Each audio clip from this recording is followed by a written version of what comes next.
Buzz Live. Buzz, buzz, buzz, buzz, buzz, buzz. It's Blake's Buzz Live. Buzz, buzz, buzz, buzz, buzz, buzz. It's Blake's Buzz Live. Hate less, read comics. It's Blake's Buzz Live. Buzz, buzz, babies. Buzz, buzz, babies! Hello! Hi! I don't know if anybody knows, but I'm in 1080p right now, and for the last year and a half, 2 years, 3, I've been in 720p. Some of you may not have known that. It's important. It's important level up for me. No, I have a really good camera. It always looks decent. But the camera outputs, it does like a fancy camera thing, and it outputs at 720p as a webcam. A lot of good cameras don't do that. You usually have to have a capture card. Well, I don't know if any of you have noticed, but I've been playing some video games online lately, streaming it, just not being good, but having a good time. And I got a new capture card, right? And so to do some 4K stuff, I had this old 1080p one. So now it's hooked up to this camera, which is neat, and everything's hooked up new now. And so if my camera dies, it shouldn't, because it's hooked up to a battery pack. It says I can run it for 40 hours. We'll see. It's going to be a long show. No. We're not going to be here that's insane. We're not going to be here for 40 hours. All right. We have to, oh no. What's happening? Wow, all my show notes just totally screwed up. Okay, well, whatever. We'll figure it out. Every comic book we talk about tonight, if you go to the link in the description, there's links you can click on, and you can go support epic indie books like these. What's some of this? These are some campaigns I'm currently working on. Like Will Allred's crossover division. Hank and Hector are coming to Baker Street. They're coming face to face with Sherlock Holmes. This isn't going to be a normal literary romp. No. It's going to be an action-packed, wild, and crazy time. And guess what? You head over to the pre-launch page and sign up for this right now. Help us secure a strong launch. And if you sign up, you'll get notified when the campaign goes live. And if you see that absolutely gorgeous Tula Lotte variant right there, you can snag one of those at a sweet early bird discount if you come hang out on launch day. So make sure you sign up. Speaking of sign up, Ruination 1 through 12 also coming back to Kickstarter. We got a great pre-launch page coming up. It's the finale of the second arc. Big, crazy things. I know what some of you are thinking. So you're like, Blake, 12 issues? I haven't read any of them. Well, that's cool, because guess what? You can go, click that link, go to Kickstarter, download the first issue for free. For free, $0 American dollars. Gets you an amazing first issue of a free fantasy comic. Absolutely gorgeous, super fun to read. Very stoked about this campaign. And now, let's talk about a weird one. Booked for Life. This is not a comic book. This is a book on life coaching. But a lot of you are like, Blake, I'm not a life coach. Yeah, me neither. But Brian Cohen is a marketing genius, and he works with independent authors and teaches them how to market their books and do better on Amazon ads and how to promote your social media and build an audience that is hungry for new books and stays and grows, right? That is something I think some of you indie creators may be interested in. If you check out this campaign and you back at the first level, which is a digital copy of the book, it also gives you access to a course catalog, and you can get some of his other lectures and seminars about marketing your book, about how to better your writing, about how to better your social media as an author. It's very, very cool. Really, really encourage y'all to check that. Oh, what? I hit the wrong button. We're hitting the wrong buttons, folks. It's okay. I'm back. All right. We got people saying hey in the comments. It looks like, oh, Kenneth, you're so great. Always great to see you, Kenneth. We in the EXP appreciate you. Speaking of, we are broadcasting live on the EXP. We're coming at you live from YouTube, Facebook, Instagram, and Twitch. Why not? I'm streaming games on Twitch. Might as well be weird on the internet on Twitch. Sounds great. Sounds like the perfect opportunity for some Twitch shenanigans. All right. We got some books to talk about. We got some people to bring out. We got some friends to bring out on the show. And they both kind of have the same name, so I'm just going to bring them both out at the same time. Y'all ready? Y'all ready? They are here to talk about a really cool, very punk, mother buzzing rock Kickstarter title. They were here before, but now they got more pages, more comics, more awesomeness. Let's bring out Chris Mendoza and Kristopher. Let's play the damn What is wrong with my audience? Oh my God, you're making me look bad. What is up, fellas? How are we doing? Yes, give it up for these gentlemen. Such a great audience. Aren't they wonderful? Jeez. You would They're be. beautiful. How long is this audience? This is a new. It's a long claptrap. audience. It's oh, all right. That's quite the intro. You guys are both worth it. I hope you both know. Chris with a K, Chris with a C. My favorite Chris's. There are a lot of Chris's in the world, so that is saying So something. many. That's a compliment. That is that's a legit compliment. How are you both doing? How's life? Doing good, man. Hell yeah. Good to see both of you. Happy to see both of you on back. Wow, Pepsi? Really? No. It's what was in the refrigerator. You guys on Jeez. anybody on Threads? What It's the wild cherry one too, so I have all sorts of feelings. Oh! Ooh, Nice. double No, habanero, I'm a double IPA. This is what's called Blake is a hypocrite because I have a diagnosis. That's fantastic. Oh, wait, hold on. Shout out. Shout out to Mara. Thanks for tuning in. Yes, punk. We are rocking out tonight. It's gonna be good. It's gonna be good. Before we get into the weirdness, you guys were here before. We talked about Barricade Brigade before. Yep. We talked about big sweaty melons. Yeah, we did. The hottest watermelons around. Yeah, they were. Oh, look at those covers. Those look great. Those look so great. What is, other than a massive page increase, remind the audience, like what is this comic book? What is it that we are supporting on Kickstarter? Oh man. This is man, are you really pointing at me while you scratch your head? That's great. Yeah, bro. Look at you.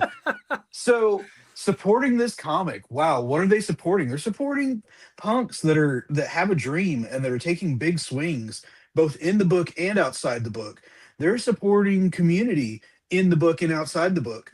They're supporting a fake band that's going to be surrounded by real bands. Real bands. We're working with real bands. So Real to give you- bands. So yes, you're supporting all of those things. The book specifically. Hey, I was answering in the way that I thought was right. I know. This is what That's happens it when was- you just I let me was, go I off was the like- rails. I was Like, expecting a solicit, and we balanced- got passion. we and balance each direction. other. I'll Yeah. solicit. I'll handle the A business. side passionate of things. solicit, maybe. Ooh. I'll give you here's the business. Hey, there's another Chris. Oh, my third favorite, Was, Chris. Sorry, there he Chris. is. Chris, I love you. I don't know if you saw this. I said these were my two favorite Chris's. You're the top three Chris's all in the room right now. Top three. If a fourth Chris shows up, you're screwed. I don't even want to hear from you. There's no more only room Chris's for in the three chat. on the platform. None. Like, that's it. Unless you third, you're still a medalist. That's an Olympic medal Hey. position, Chris Daly. That's No. That's on the platform. Three on first. Three on yeah, first. And three we're all on holding three. It's a hands three-way. because we're okay with that. It's a three-way tie. It's a three-way tie. All right, sorry I Okay. keep interrupting you. No. You're good. It's your show, man. You do what you want. Yeah, all right. Business. Let's play video games. No.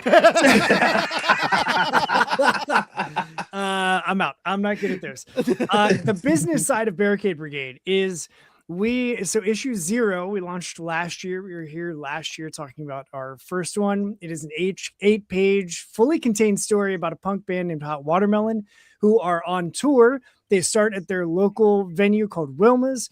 They have to defend it from a corporate monster, only to find out that it might be more than just a corporate monster and that it's a real monster. There's no subtext at all in it. It's totally just a comic book. We can all relax and have Has fun. nothing to do with our current There's economic no- and power structure, It's specifically in the United States. Or It's a comic book. Comics are fun, and we're having fun just poking fun at things. So chapter 1 is the continuation and fallout from that introduction ashcan saying, what the hell happens now? What does Hot Watermelon do now that they know the aliens are real? And why are they aliens? Are they monsters? Oh no, what did he just say?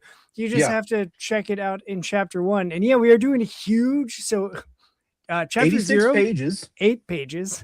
Yeah. Chapter 1, 86 pages, because we're not just doing a floppy, we're not just doing 2 floppies, we're not doing 3 floppies. We're giving you 4 books all in one tome. It's going to be digest size because that's the CHK way. Yep. I just happen to have a copy of our latest horror anthology. Ooh, it's square. It's going to be square bound. Nice. It's going to be about this. It'll be a little bit thicker than this. It's going to be thicker than that. Yeah. But look at that. Isn't it nice? But it'll be digest size. It'll be a square bound. It'll be 86 pages of just Barricade Brigade. But then we also have a backup story. We're bringing in a creator from our green room of CHK creators. His name is Evan Johnston. He has a tale in AHA called Artifacts. Sorry, I was gonna choke. No, called good. Artifacts. That's why I was covering Part 1, and we're Yep. giving you part 2 in the back as like a B side. You can get it because records have A sides and B sides, and music and punk. We're tying it together. People, work with me, and so we're gonna have intentionality. the B side of Artifacts Part 2. So you get 2 comics. Well, really, you're getting like 6 comics for the price of barely 2 indie books, because indie books are expensive because they're expensive to make. So for like $20, I think I should know. I put the Kickstarter together. It's 20 for the physical. We'll bring up the page. There we Yeah, go. we'll For get there. $20, you're 20 getting bucks. 6 indie comic floppies in one square bound volume. Like, how Yeah. badass is that? That is Because Come on one now. thing that Chris didn't say, didn't say this, that's 20 pages of artifacts. Oh yeah. So yeah. We're It's going like a full from floppy on his end too. Yeah. Because he needed the space to tell the story. So it's actually going to be, just to be able to print it all correctly, we're looking at 108 total pages. That is absolutely gnarly. We have a first of all, what's up, Amj? Thanks for tuning in. Don't see no Chris's. I see 2 of them. May want to get some glasses. Hold on, we're wearing it real crazy. Now I see 3 of them. The power of technology. Zero. Okay, well, we can show this comment. Zero says the B-sides are typically where the real gems are. I agree. It reminds me of like cool record store day finds and stuff like that, right? But Zero also says monsters, aliens, the real question. No, they're not. No, they're these are not. All right, they're not those kind of aliens. They're not those kind of aliens. No. Yeah. Even though we don't have the alien sex appeal, which is fine, right? It's not that kind of Kickstarter campaign, and that's cool, which is probably good because Stripe will come for you. But I've got strong vibes about this campaign, and you know what I think about it? It makes me want a hot dog real bad. Right? Yes, delicious. I tried. We don't have any hot dogs in our house. Why do you not have hot dogs? It's summertime. I know. Well, listen, here's the thing. We had chicken sausages, Okay. but we had those for dinner Monday night. And so like we only go to the store once a week. And so that's what we. Yeah, I wouldn't go. I'm sorry, make a Blake. Special trip for me. I'm sorry. No, I it's fine. have English candy bars. Does that count? Yeah, put 'em on I a got piece of chili bread. dogs. Yeah, Like, look at what are this you guy. doing? This guy came with loaded up chili dogs. I don't even dress my hot dogs because I'm like the one time I did ketchup and mustard them. Actually, no, I did chili dogs one stream and I got chili in my beard and it was weird and I kept fiddling with my mustache. That's fantastic. I do want to point out though that everybody has questioned the hot dog. They're like, Blake, what is up with the hot dog? What is going on with the hot dogs? I don't understand the hot dogs. My views are up, baby. I'm gonna keep scarfing dogs. Yeah, I'm gonna keep watching the show. Yep. Hey, everybody has their thing. Your thing is allowed to be hot dogs, Blake. It totally is. I don't know if anybody's told you, but you're allowed to enjoy your hot dogs. Hell Yeah, yeah, you are. Hell yeah. I would love it if you could make like some sort of a deep, dark backstory to why hot dogs. just to like string people along and get the views up even more. Well, since the show's about me and not you guys, we can get into that. Sure is. The other day, I tried to figure, because I used to drink a lot. And I mean, like, I used to go live and drink a lot. And I used to go live and not remember ending the show a lot, right? And wake up and be like, hope I didn't get canceled, right? You never know. You never know. We're still streaming? What is happening? Yeah, right. It's and I don't know, like some like John Westoff told me one night he thought I might puke. I don't know. Anyway, I never threw up on air. I did almost choke on a hot dog one week though, so it's funny. I quit drinking, and that's when I throw up on the stream. But anyway, Zero says at this point I'm more hot dog than man. Twisted and evil. I will take that. I will take that origin story. But no, so there was a time, and I was being weird on the internet, and I made a joke about this. We were all talking about like doing making OnlyFans jokes, like, and what you would do, like, because you had to. If you're not like conventional as a man, I would assume, right? Like if I got, even as like a dude with a belly and hair, I know there's a market for me, right? But like still, I feel like you got to get like a little creative with it. I couldn't just be naked and be like, I'm Blake, you know, like it's just, Ladies. Yeah. It's just like, just lean back. Yeah. You know, just, can we clip that? Can we clip that? Sweet. No, other guys clip it. But I made a joke, and I was like, if I ever did OnlyFans, it would be like me in my underwear, like watching Attack on Titan just while continuously eating hot dogs.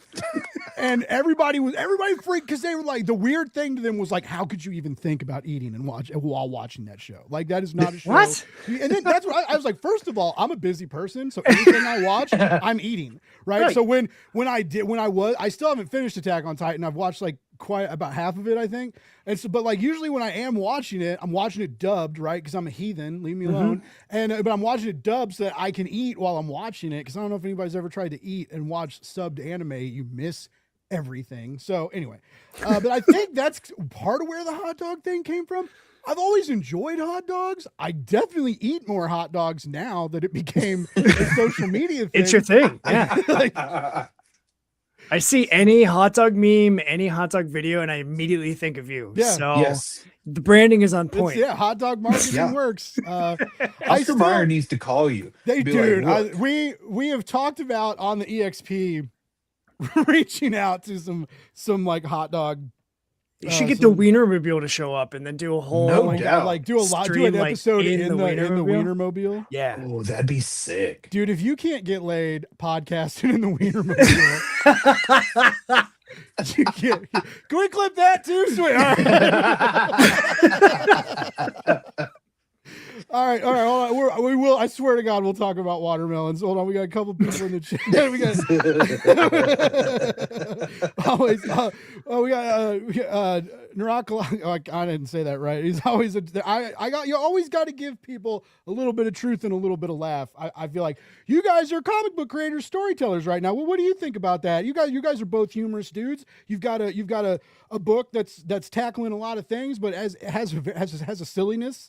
Has a silliness to it. How do you? Yeah, it does. How do you deal with that? Putting being silly and staying on narrative track. You know, staying. Going through the scenes because it's being silly is you're getting off the rails a little bit, and then you got to kind of get yourself back on. So like, how do you guys play with that? Like, because I'm sure it's fun. Like both of you probably kind of have a vibe and work together on that. I'm assuming. Yeah. So we actually, it's funny that you bring this up and ask this, Blake, because we had this exact conversation writing this first chapter, because we were having so much fun just being back working on Barricade Brigade that like everything was silly because we were just playing and having fun. Yeah. And so like we initially did the scripting and it was longer than it is now. And we like had to go back through it and be, okay, so like not everything has to be a joke. And we have characters that are the comedic relief. And there's definitely a character that I write more of myself in. And that includes the quippy one-liners and sarcasm and passive aggressiveness and all of those things. but like I was having so much fun with it and I can't help it, but I was writing those one-liners and jokes and sarcasm into everybody. And Mhm. it was a conversation of like, hey, we not everyone can make the jokes. Like it doesn't fit everybody's character. And what does it do for the story? And so Yeah. that was the question that we had to keep present of like, well, what does this like? Everything has to be intentional and has to have a purpose to move the story forward. So how do we continue doing that? And does that joke move the story forward, or is it just us putting in a joke to put in a joke? And so like using that kind of judgment scale, we were able to scale back and remove a bunch of the stuff that was fun and just silly that made us both laugh. Yeah. But So there's like a director's cut somewhere there's like a 200-page graphic novel. You it guys probably do think that it was as like like- a stretch goal, like or like or Oh. like a digital flip book later or something. at this point though, because we work in Google Docs, we just removed it and it's gone. Oh, it's So- gone. Yeah. Yeah. I know how that Maybe goes. we should do that next time. Just like let it all hang out and then, Let everything go and Yeah. then make a because duplicate it copy wasn't just and then cut like it down. Yeah. it wasn't just the jokes of Tolba, who is the character that Chris is referring to. It was the jokes that Mick tells too, Mhm. which is a heavily influenced on me by me. We weirdly enough, like not only just the personality, but like heritage for both characters is heavily influenced by both of us. And sometimes my jokes get a little bitey. Like I like to dig the knife and Wiggle it depending around on a what's little bit, going yeah. on. We were going back through and reading separately, and I was like, dude, we got to cut some of this because he's kind of just an asshole.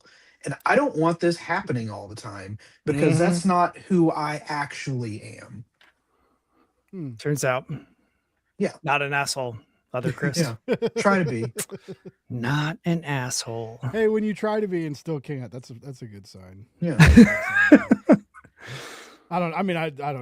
I guess unless you just really want to be one, but I mean, yeah, but who wants to be a If I'm gonna true- Yeah, if I'm going to be an asshole, it's going to be work related, and I'm going to send you a cited email, yeah, which I've done. yeah. Would you like my bullet points and my reference sheets? Because here we go. Here's the receipts, biatch. Yes. So I do want to come up real quick because I love all these things. So I just want to remind people, like I know a lot of you out there, if you Twilight Zone, yes. Yeah. SLC Punk, yes, because Yeah. only posers die, Bob. All right, Mm. let's go cry later. We'll go Whoa. cry later. Also, like of all the actors we grew up with, I love. I can't. What's his name? The lead. Matthew he's- Lillard. Yeah, he's like That's him. he's like yeah. a Jim. He's like a real one, and he's a Yeah, good he dude. is. And even though he got money and fame, there's no scandals, and he's Nope. just he goes He's to like just a cons and makes genuine friends with human. regular Yeah. people. And, Yeah. Anyway, so that's awesome. Yeah. There's- Goosebumps, hell yes. Return of the Living Dead, hell yes. X-Men, hell yes. Don't say anything. I haven't watched the new 97 episodes. I'm behind. I haven't either. I'm man. kind Oh of my I'm kind God. of wondering like. Do I just Oh my wait God. and binge it, or do I do the week to week thing? I don't know. I mean- Anyway, I watched Isn't- the first three. I haven't watched the fourth yet. there's 4 The- out already. Are they jumping 2 Four weeks came or out something? yesterday, I guess. Huh. Yeah, I think Um, they released the first 2 right away. Oh, It was And three right then- away, and then 4 3 came right out. away, and then And there you oh go. my God, y'all, when I tell you that I just fell in love with Jubilee again. everybody's talking about Jubilee, and I love to see it. we gotta um, watch it, man. Number one, such an underrated, underused character to have that kind of heat behind her now is amazing. Yeah, Number two, the action sequence with the music. Oh my God. Bum, bum, They bum, did bum, so bum, good. bum, bum, bum, bum, bum, bum, for a bum, second bum, I thought we were talking comics, and I was like, "How do you have music in the comic?" Chris? I got distracted. Yeah, it's so. Remember when Pizza Hut was awesome back in the day? And Yes. they did, Hell they had yeah, the I do. Pizza Hut X-Men, the special Yeah. VHS that had like the gold foil Got 'em. and red. Yeah. So I used to have those in my backpack. Like we all used to like have them like, and we would take them to like, so no matter whose house we were at, like someone had X-Men we could watch. And Nice. I had the Jubilee episode where like the Sentinels attack the Yeah. mall and stuff. And Yeah. I read that because I started buying like a lot of the Claremont X-Men omnibuses. Mhm. And I actually read like that where and that's when Jim Lee started drawing at Marvel too. So like Jim Lee's doing an issue every now and then, but like Yeah. Wolverine is like Wolverine and Jubilee are running from the Raveners or whoever they are, and it's like, dude, it gets intense, and then the Sentinels and stuff. Anyways, it's Chris Claremont put those kids through some shit. Anyways, Yeah, he did. all the stuff that we love, you guys are inspired by and putting into a little bit of your comic. And I do want to shout out these I love these pull quotes here from members of the community. Just read Barricade Brigade. All I gotta say is rock on, dudes. Hot watermelon rules. Yes. Wieners and melons 24/7 all day. All It sounds like an Every day. OnlyFans show Yeah. at this point in my head. Like, kinda because I'm does. 12. Part of me was like, dude, Blake, put watermelon on a hot dog. And then I was like, no, that sounds terrible. And But what if you put a hot dog on watermelon, or what if you put watermelon on a hot dog? just like drill a hole in it. And like, stick Yeah, the You hot could do a dog- Jello Just salad of the two. inject. hot dog Jello salad. No, God, I'd try it. Mother of God. Y'all have seen the hot dog Jello salads. Yeah, haven't you? they do bologna. They do bologna ones too. Like, that's disgusting looking. yeah. But Not everything this has to show? be in gelatin. Yeah. I'm glad cookbooks moved on from that need to just Jelloify everything. Yes. And then also we got to say was gonna wait for the physical to arrive, but couldn't help myself. Which I love when that happens with Kickstarter, because it is hard sometimes, but it's also cool to like get the actual printed thing that from your Yes. friends Yeah. and like hold it open. So this was a blast. Some sick visuals and layouts. Shout out to you, Chris, with a K. You do like. You have a very like, I love your style and stuff. What you guys do together is great. But I do love what you do on the page. Hate I to be that appreciate fan, that. clamoring for more as soon as one Kickstarter ends to no rush. But I'm very much looking forward to the next installment. And I hope you guys let him know that there's like 80,000 pages. Oh, he knows. yeah, he fully knows.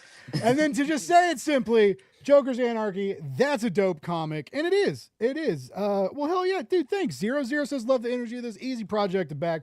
You are a hero Appreciate for that. supporting indie comics. That is Yeah, rad. you are. A lot of people don't know that. Like, firemen have to run into the burning buildings. And, We had to run into our basements. Yes. And draw on paper.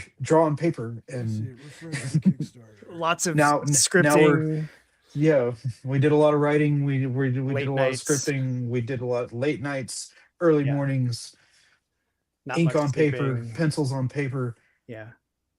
I will not be coloring this one Oh, you're physically not? like I did the other. Just Oh, you're not coloring it physically.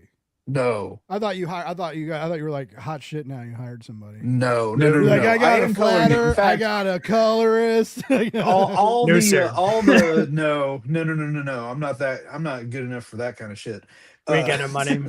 Yeah. Nice callback. all of the black and white images. I do want to say this while we're on here, because I read through the comments earlier this morning, and I was like, oh shit, everyone's talking about this. All the black and white images will be replaced with color images probably by the end of the weekend. Nice. So Yeah, because we've had people commenting. So we did a thing where we were like, hey, how about if you want to see the color version of the cover, comment on the page, because comments drive interactions and stuff and help the algorithms. And so we were like, hey, you should leave some comments, and nobody waited. Like, they all jumped right into yeah, it. everyone's "Oh, like, I show want to it- see the cover now. show. I'm like, So I'm coloring. Damn. yeah, so we're gonna do a giveaway before we post the colored version.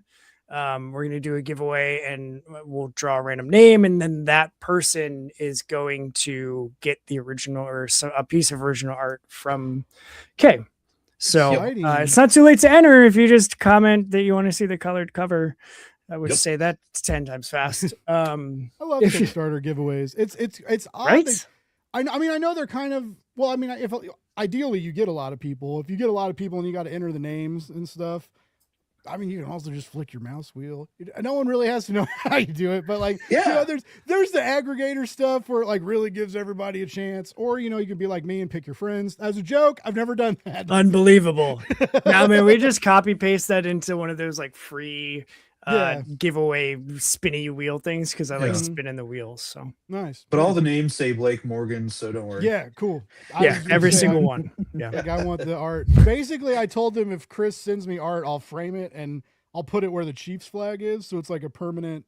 Like, look at that. Yeah. Anything we've to never replace had the this Chiefs conversation. flag. No, I'm just gonna put it below the. It'll go Chris then Chiefs. It'll be great. It'll be great. Which is actually KC. It'll be KC. Anyway. It is. Hey, Look at that. draw me pictures now, Chris. He's like, I'm trying to color and get stuff done. I'm like, make my door nice. I gotta do everything. I need a door picture for the live stream. He sometimes too. It's real bad. Well, do you though? Let's check out some of these tiers real quick. We got some interesting tiers. This VIP ticket to Nest Fest. What's going on here? Let's talk about this. So yeah, go? Go. Okay. So the crux of this whole story is they are on tour and heading towards Nest Fest, which is something that we're just kind of giving this part of the story away at the beginning because it frames everything. Yep. It's a big festival, lots of bands. There's fake bands, there's real bands. Who knows who's gonna show up? But that's where they're going. And so with this tier, you're getting the book, you're getting a VIP pass, like lanyard badge, you're getting a pick, you're getting a silk screened patch. I can't remember what else is on there. Help me out. It's the pick, it's the patch, it's like one of these lanyards that all the fancy people walk around with. Like, oh, I'm in the with the band, with the band. You'd be like Wayne's World. Yeah, just pass. Yeah. So you're getting. That's what we said. Is we just wanted to limit it. We didn't want to go overboard and do all of the things. Yeah. So we're doing. It's the lanyard. It's a patch. It's the guitar pick, and it's the book. Okay. Yep. I did because you guys were talking. You mentioned you said like real bands and stuff. For a second, I was like, "Are you guys throwing a freaking concert?" I was yes. like, honestly, like I was given the advice that we kind of play that with the promo, and hopefully people will play Jay along. Michael's even saying Nest Fest 2020. Hell yeah, let's go. Yeah, just do a whole event, guys. Yeah, with all of our free time. Let's just coordinate a 2-day music festival with like 80 bands and 5 stages. Why not? While they're playing is while I'll be drawing. Yeah. You'll be side stage just drawing like a fiend. Just like a fucking motherfucker. You'll be like one of those. That's what's on the screen. Is just me drawing the comic. Yeah, you're like on the stage with every band at a desk drawing. Yes. And they're playing like special around you. Chris cam. Yes, it's like the friend that a really good friend that I've unfortunately lost a few years back. He always used to joke. He played guitar in the band that we were in, and he was like, "I just want to go on stage and play Nintendo, like NES, projector screen, Nintendo." And I'm like, that's the funniest shit ever. That's as funny as torso down commissions. No head. Yeah, just from the no heads. Torso down. Yeah. Which he does, and I own one. Torso down. Yes. It's fantastic. That's phenomenal. Yeah. I did those at 5 Star, the Comic-Con in Ohio, that we got to actually meet in person at. In person! Nice. I did what, like 3 or 4 of them? And that was just the joke. It was like, I'll do torso down commissions because everyone else does torso up.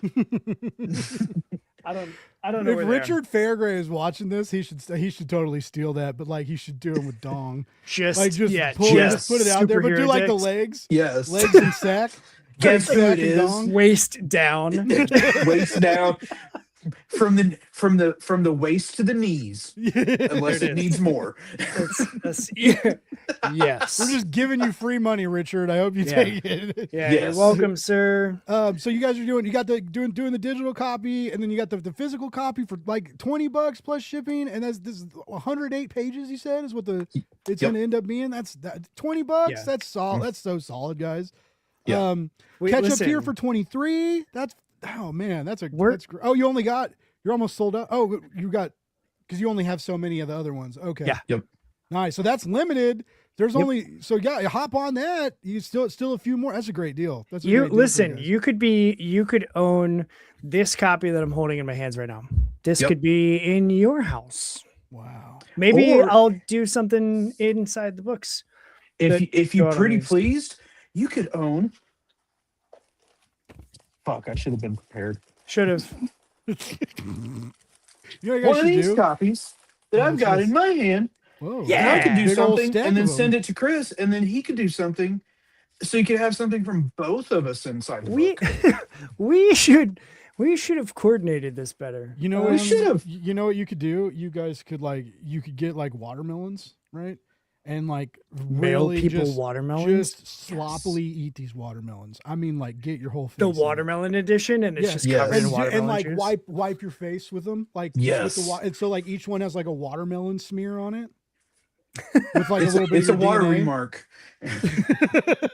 It's kind of like blood in the ink, but Yes. watermelon and spit. On Yeah. the cover of your magazine. Who Take- wouldn't want to buy that? Take that kiss. You know what? I saw an article today about some anime con, and they were selling feet juice, like the hot cosplayers, and they had like I don't it like was that. not alcohol, but like fruit punch juice, like in coolers with ice, and they had their feet in it. And so they were selling cups of this stuff for $25, and they'd No. like pour it on their feet, and the dudes would like drink it while it was pouring through their toes, like a bunch of real No, weirdos. stop. Right? They all got lung infections. All these dudes who paid for this, like who paid for foot juice, got lung infections, and everybody was like, I can't believe the con let these women do this. And I was like, I can't believe you paid to drink juice from someone's foot. You Yes. weirdo. Mm-hmm. I mean, And there's you did it in kink the air, shaming. so you were breathing it in too. Like Yeah, that I don't really. It was some fungal because I guess because of the feet and the juice and the fun. yeah. The- They might I want to don't- check their giant paws that they put their feet in. yeah. I don't like Like- any of that. That's so gross. I'm not into it. That's like Like, the, I'm that's not like here to the kink shame at all. Yeah, but- no, No, it's not my gym. that's Also, remember when the one lady was selling her bath water and dudes Yes. were vaping it and also That's- got lung? Like, that's what I was just about to bring up with bathwater lady. Man, I feel like we failed as a society, and I don't really know that we're ever going to come back from it. You know, Here I we just- are, Yeah, You know, 2026. so here we are eating hot dogs on the air. yeah, Woo.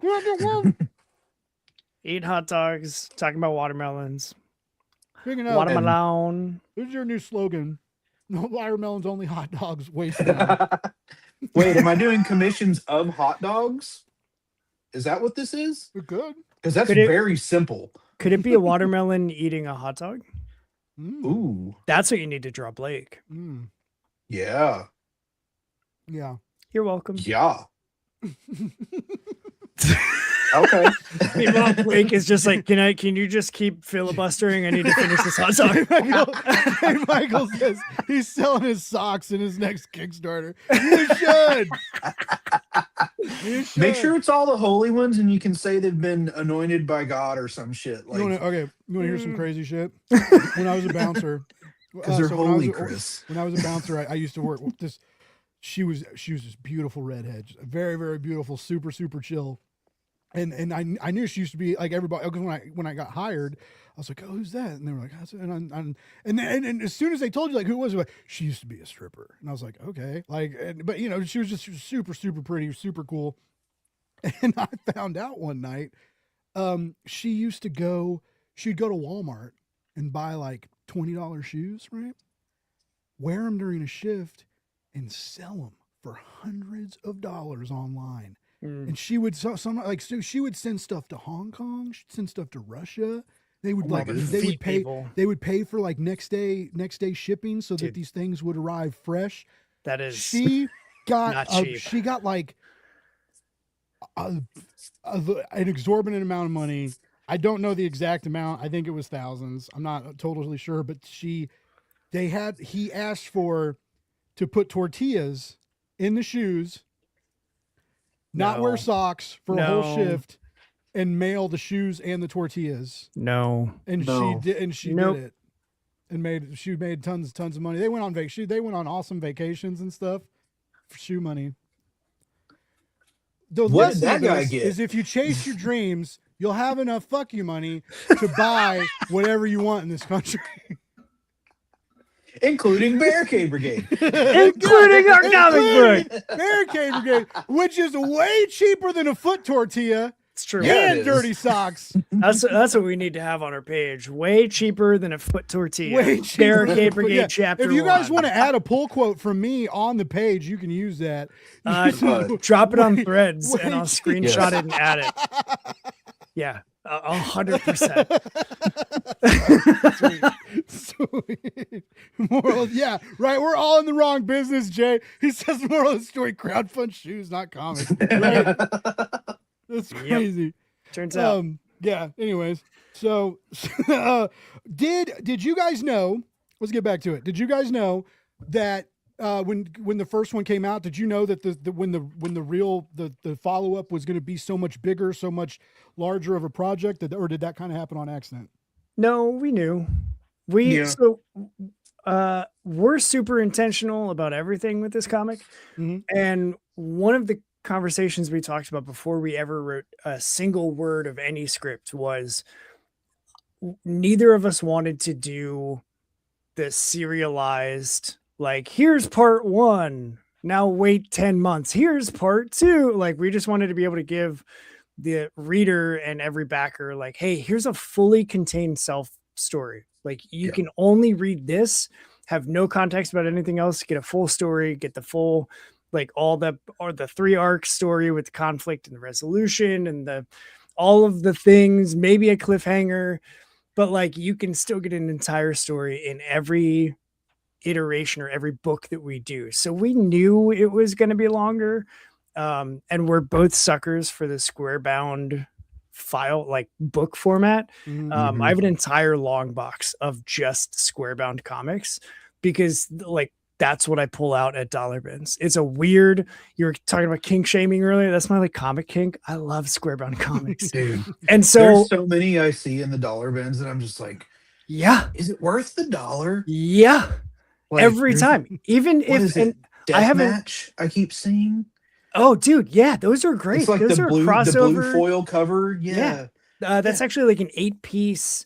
It's Valiant and I want to say Image did like the crossover, and there's blue, silver, black, red, yellow, and then there's 2 super limited ones. That one was only available in like a wizard giveaway. It was pink, and then there was a pre-order only that was green.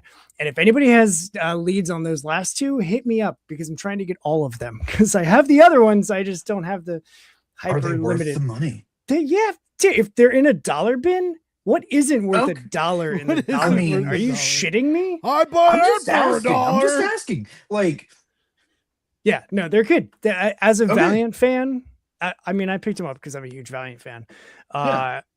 And any crossover is fun. Like, I get crossovers between like Gen 13 from Image, and then she's crossing over with shit. Who the hell is it? I think it's like Generation X. I just Right? picked that one up actually for Did $1. you see Yeah, Tomb you did. Raider? Tomb Raider's crossing over. This is a brand new comic, but Tomb Raider's crossing over. It came out today, I think. Tomb Raider's crossing over with G.I. Joe. No. Yeah, That fits. she's like they're doing. That's a Yeah, great I don't fit. know. I don't know what's Mhm. gonna happen. And I don't believe it's in the Energon G.I. Joe, but I could be wrong about this. So I apologize if Okay. I am. I think it's in the other G.I. Joe, that like the OG G.I. Joe. The Yeah. OG G.I.O. The OG G.I.O. that's going on. OG G.I.O.. JoJo! Anyway. America. Fuck yeah. It's not G.I. Joe, but still gonna sing It's Team the America. same Hey. thing. All freedom costs $1.05, Chris with a C. We clip that. Awesome. Thanks, guys. That's Yes. Hey, I got Chris, do you do you mess with OBS at all when you do any of your Nope. streaming? Okay, never mind. Cool. Good Nope. talk. I keep it because you've had issues with it. Like I remember Oh, you talking bro, about it's been nuts. But I got it figured out where I can hit a hotkey and it will print out. It prints. Oh my God, who am I? My dad. It'll export. God, Don't forget your password, bro. I can't believe I just did that live. That's what my dad says all the time. He's Yeah, like, you "It's not did. printing," and I'm like, "It's a screen, Dad. What does that mean?" But it'll export in a vertical format that I set up, right? So it's got my camera and then the gameplay underneath it. And if I'm starting to look at how to put Blake's Buzz into OBS, because there's basically I'd have to give people a different link. We'd use a plugin to log in and like a Zoom call. But you once you get it set up, I mean, like, so every time I joked around and said, "Can we clip that?" I could hit I hit R on my keyboard. Yeah. And it gives me the last 90 seconds. Nice. In vertical, all you have to do is trim it. Perfect audio, perfect everything. Hell yeah. And it's insanely simple. No AI at all. It's not an AI editor. You're just clipping the like when someone laughs, you clip the last 90 seconds. Or like when I get a multi-kill or something and when I'm playing, right? Anyway, it's that alone has made me be like, whoa, shorts would be stupid easy. And I can even because I pay for Adobe now, so like I can go in and make subtitles in Premiere if I want to do subtitles. Yep. It's $70 a month, but anyway, OBS is free. But I'm really thinking about it, and I'm really I'm really intrigued by it because it's making shorts is so simple when you're streaming, right? You do something kind of cool and you hit the button. It's just like boom, it's done. And I was like, oh man. So anyway, I'm kind of looking, and it would be cool because I could do, like, the overlays and like I could start like I could have, if we had it set up differently, I could like have you guys send me some pages and we could like overlay the page on the screen and we can kind of do that in Kickstarter, but a little differently. Yeah. I can make it. We can have like video backgrounds and stuff. Saying we, like you guys are part of the show. Yeah. Well, you are right now. Obviously, Blake, we're talking right now. Yeah. No, that functionality is super nice. StreamYard, the only thing the StreamYard has is the M as like a hotkey. Yeah. That'll drop a marker. So if somebody says something and you're like, "Oh, I want to clip that out," you can hit M. And then when you go, yeah, dude. And then when you go into edit, you go into their like native video editing, it'll have a little marker at the top of your timeline, and then you can just jump to that, back up to where it was, and then hit clip and make your short that way. All right. Well, we need to learn how to do that. Well, we just learned how to do that, but yeah, hit M now and then go into the editor and then go back and check it out. Yeah, I'll start posting like my own reminders as shorts. Yeah. People are like, "This isn't the content I wanted, Blake." Do you guys play music, or do you just like music? I can't remember if I asked. I just like it. I don't have the coordination. I have coordination, but not enough time or a band. Well, yeah, that too. You know, so I played bass. If I would have I never practiced, right? I would like get tabs to kind of maybe learn a song I wanted to play, but I would never really practice. I was taking lessons from a guy in the church choir, and so they wanted me to play in the church choir. So a lot of practice was playing church songs. What's a good way to get a kid never to want to play his bass to play freaking church song, right? Like there's open E for the entire song. I know you're really into Tool, Blake, and your third eye is opening and things are changing for you right now. But we're gonna sing about communion and the Eucharist. Okay. Yes. Anyway, so it's Catholic too. Wow. yeah, All right. Yeah. I'm one of those weirdos. Yeah. Hey, I'm also recovering Catholic. I get it. Nice. So do you feel guilty about that bass not being played? Oh, now? I feel guilty about so many things, Chris. Okay. But it's Catholic guilt. Yeah, it's real. It's real. It's yeah. And it's forever. This is the hell they told me about. Right? You're alive in it. You're living it every day. Yes. M. I just hit M because this is a dark, funny clip. Well, shit. Now I can't remember. Oh, yeah. So yeah, I used to play bass. So I mean, I played it like as a kid. If I would have grade school, if I would have stuck with it, I would have been good. You know, like Yeah. if I still played it. And then there was even one time in college where I went and bought my dream bass. I found an Ernie Ball on Craigslist and went and bought an Ernie Ball Stingray and then bought like bought a used stack amp. So like I had like a stage amp and I had the head and a big cabinet. And I would play it every now and then, but I still didn't really play it. And then I ended up selling it to my friend for a few $100. Anyway, but I just never really stuck with it. So I posted my first short that I've posted in like a really long time, and it was a Destiny clip, and it actually kind of did decently on the platforms. And I keep singing when I'm playing and I'm live, and I don't really mean to, and I don't really want to, because like when I was younger, I got kicked out of a band because I couldn't sing, and they're like, man, we really like your lyrics though. Like, if you want to like keep writing lyrics for us, I was like, no. Do you want to be a ghostwriter and we'll take all the credit? Ghostwriter your band because you think This I is the suck? movie Rockstar. What the fuck are you talking about?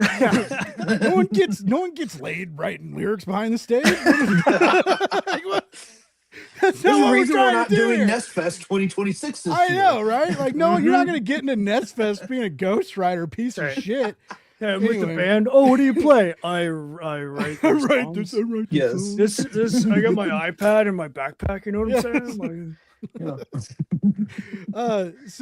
So they kicked me out of this band. Anyway, I post this deal, and it's me, and I'm like making up a song while I kill this guy. And I'm like, As you should. Yeah. and my friend Miranda, she sends me this message, and she's like, you have a really pretty voice, Blake. I'm not even lying. And I was like, I'm not even lying. I got kicked out of the band for not being able to sing, and I lost friends because of it. Friends I grew up with, I don't talk to anymore because it was like a traumatizing experience. And like, I'm feeling shame from that. Like, I'm like remembering getting fired from the band now. And I remember I didn't leave. I like hung out because we were drinking, and I was like getting messed up, and it was just, I was and like looking back, I was like, dude, when they kicked you out, you should have walked out of that fucking house. Anyway, so this is we'll get back to your story, I promise. But so full emo sad boy shit, right? I come home. I used to think that everything had to be written on paper. I would keep like even when I was in like the poetry program in the MFA, like I'd keep pocket journals on me and take notes and write poetry and stuff. People would catch me when I worked at the bar. I'd write poetry out by the dumpsters all the time. It's just Hell yeah. That's fantastic. And so I took all the lyrics I wrote for this band, right? And I like tore the pages out of the magazines, and I took them all. I used to smoke cigarettes, and I went out in the front yard and I fucking set them all on fire. And like watched them burn, and I was like, yeah. That was a cathartic moment of release. Just it was burn a away. It's a pretty big deal. Anyway, so very, very strange to post I think what it is back then I didn't have a $400 microphone, and I didn't have a $500 mixer, and with active presets and like preamps and fun stuff. So yeah, it's probably basically like AI makes my voice. If AI doesn't make my voice better, it's the presets and preamps. But I didn't have this stuff back then, so maybe if I would have had all this, I could have been in a band that isn't. You could have been something, Blake. I know. I could have done. Damn it! I could have done something with my life instead of this. So close. So close. And yet now here you are talking to two punks on the internet about a comic book. Punks on the internet about awesome punk rock comics, about indie creators trying to make a difference in the scene. You know, I like earlier when I asked you guys what people were supporting with this, right? And Chris with a K kind of took it as a like who you're supporting, and he kind of said like what you guys were about. But I do like that, and I'm gonna put a heavy question on both of you, because the scene is weird. It still is, right? We're in weird political climates. We're in a weird economical climates, right? Like a $20 Kickstarter comic, even if it is 108 pages, which is a great deal, right? But it's just, a lot of people think of that a $20 comic, right? And it's like, well, that's a lot. A 30-page comic on Kickstarter, maybe 18 with shipping, right? So it's a higher price deal. We're asking a little bit more, but also you're asking people to support you, not just the book, right? Like you're supporting me as a creator. Since we are supporting you both as a creator, and comics does sometimes it is a rough terrain. It is tumultuous, and people say it's not competitive, but in a way it is, because we're all competing for time and attention. Because not everybody can see everything at once. Anyway, what is something that as comic book creators, you guys are, if you're on the scene for a while, you put out some books, years down the road, someone's like, oh yeah, like Chris with a K and Chris with a C, and Chris with a C, you do your podcast and stuff too, right? But like, what's something that, like, what's a lasting vibe you guys would like to leave in the industry now that you're comic book creators? That's such a wild thought. Leave on the industry, like Chris is gone. yeah. You literally blew him away. That's what happened. Yeah, take that, Kay. I gotta gather Jeez. thoughts. That is big. Wow. Like Take your time. I think it's important to me to leave a mark of telling stories that are even if the subject matter is not necessarily funny or doesn't have any camp to it or anything like that. Like I want it to resonate, and I want it to have as much positivity as possible. And this kind of comes back full circle to, I did a story for an anthology and I just didn't get finished in time to submit. It's a 4-page story about my dad. Like, there's zero fun about it, but we're going to put that out for free because cool. I think it's important to talk about things like immigrants and what people are going up against that are coming here,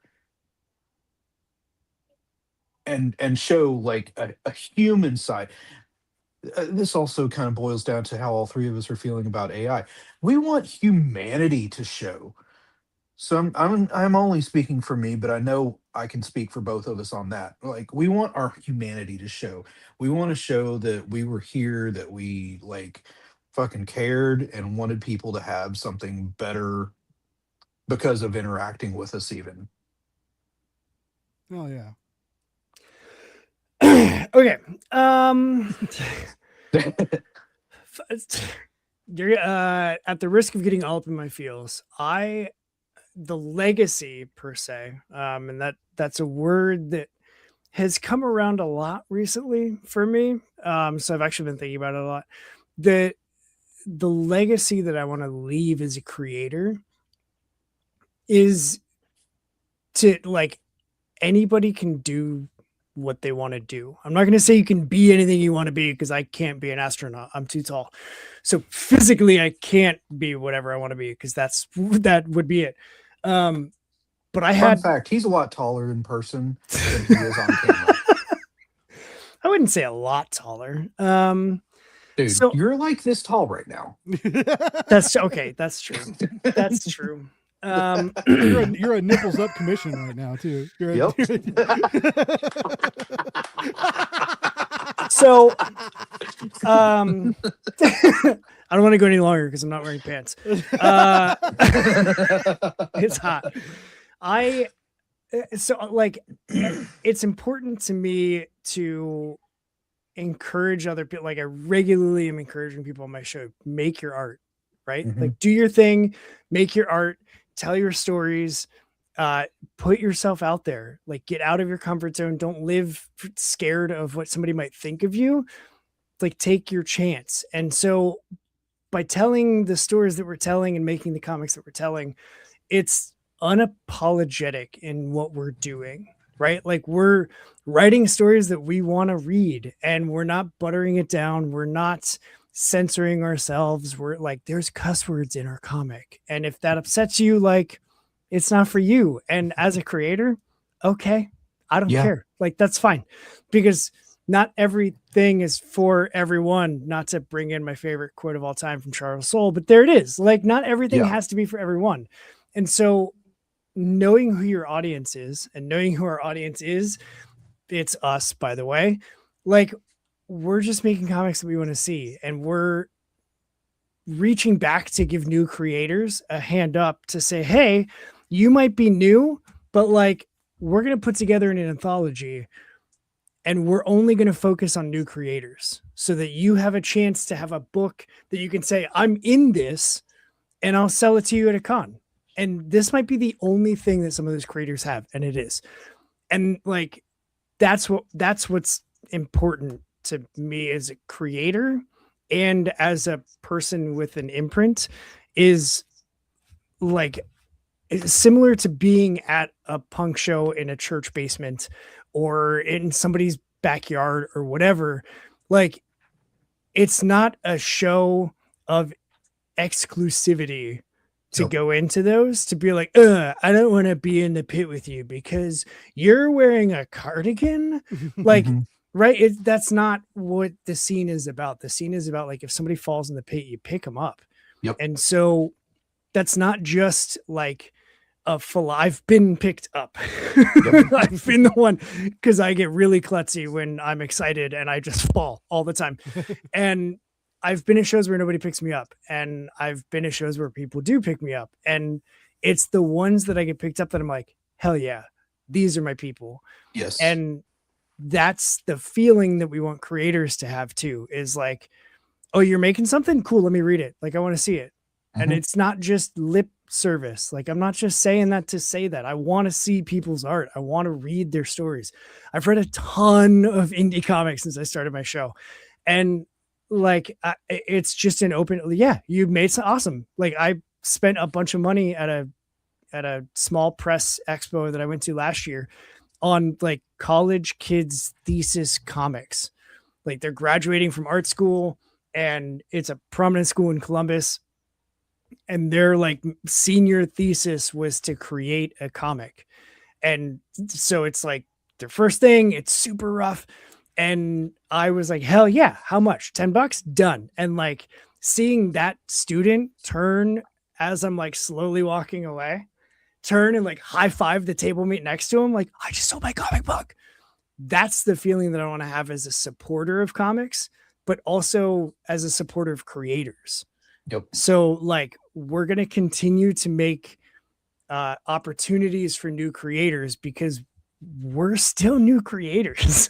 Yeah. Like, that's us. We need a spot just like everybody else does. We just recognize it and are willing to share whatever tiny spot that we have of the pie with as many other people as we can fit in. Right. And so like telling stories that are unapologetic and not, backing off, and like there's violence and there's heart and there's some hurt that we've experienced that we're writing into our story, and like it's all authentic.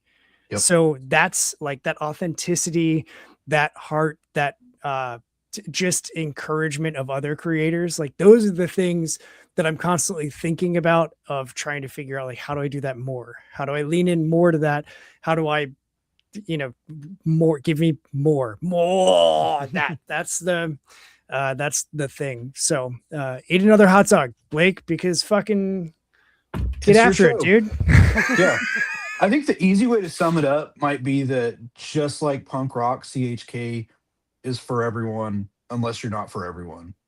Like, seriously. Yeah.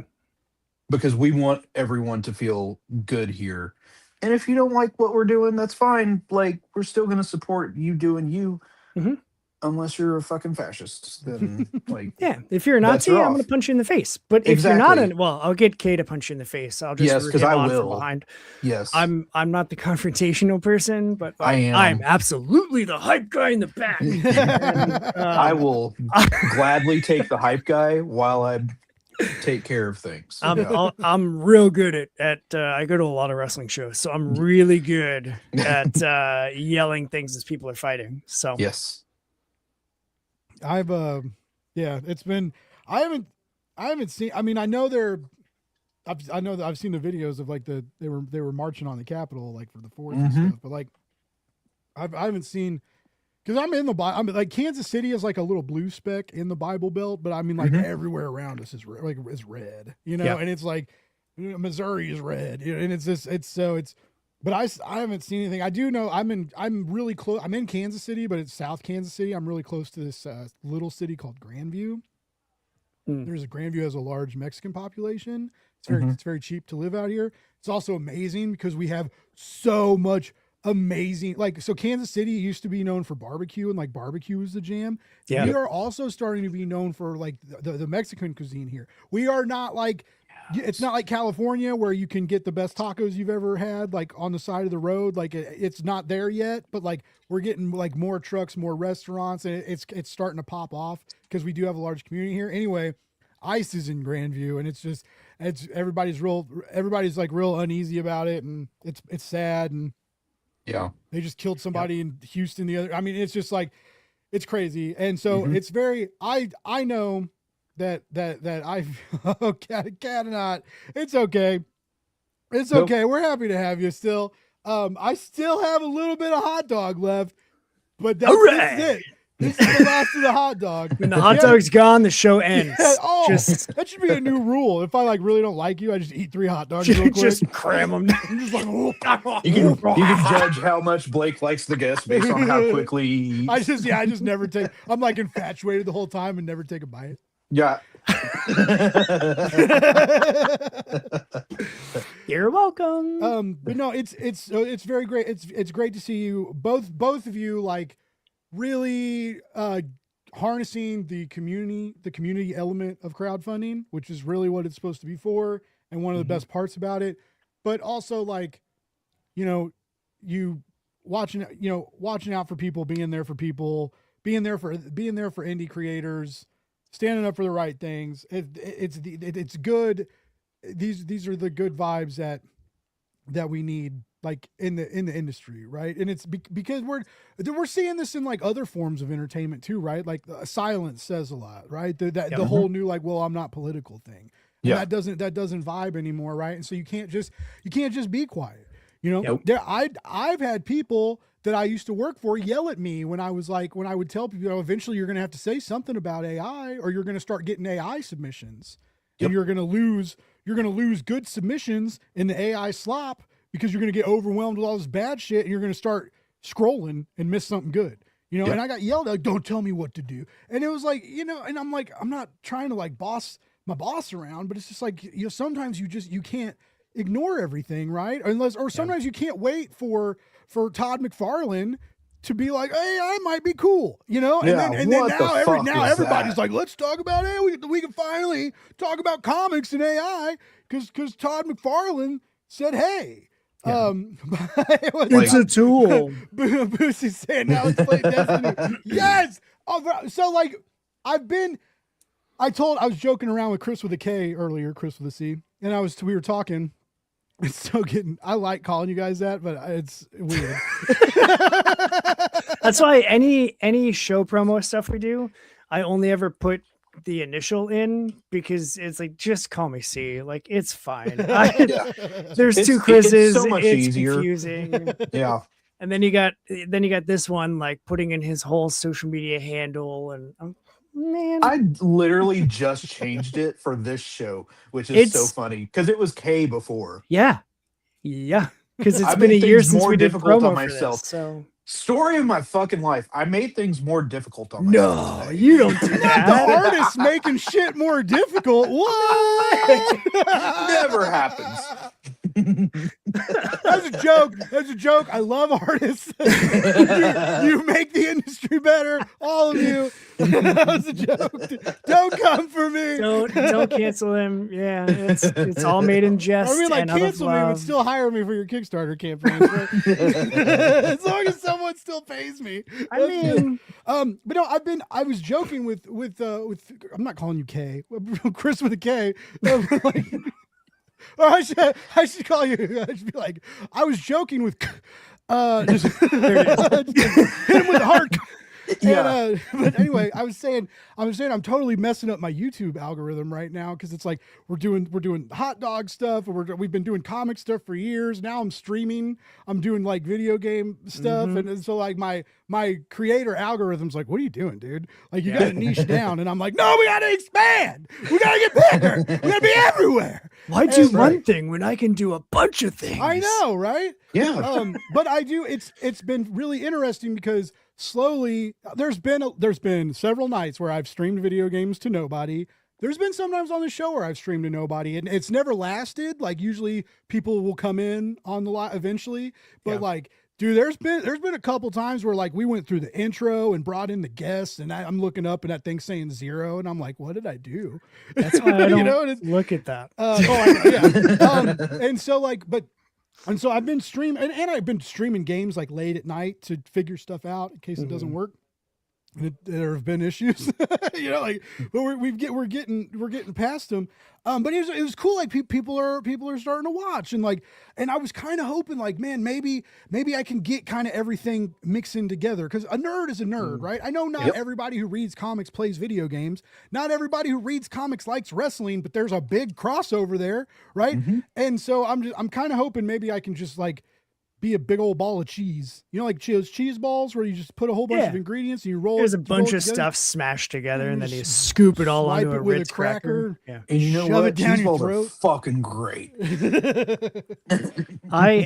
I can't do them. It's a texture thing. I'm weird with food textures. I thought you were talking about video games again. I was like, what does that mean? Yeah, the textures You of have video games, textures in your man. video I can't touch that controller, dude. I mean, no one's gonna have textures in their video games in 2028, apparently. Yeah.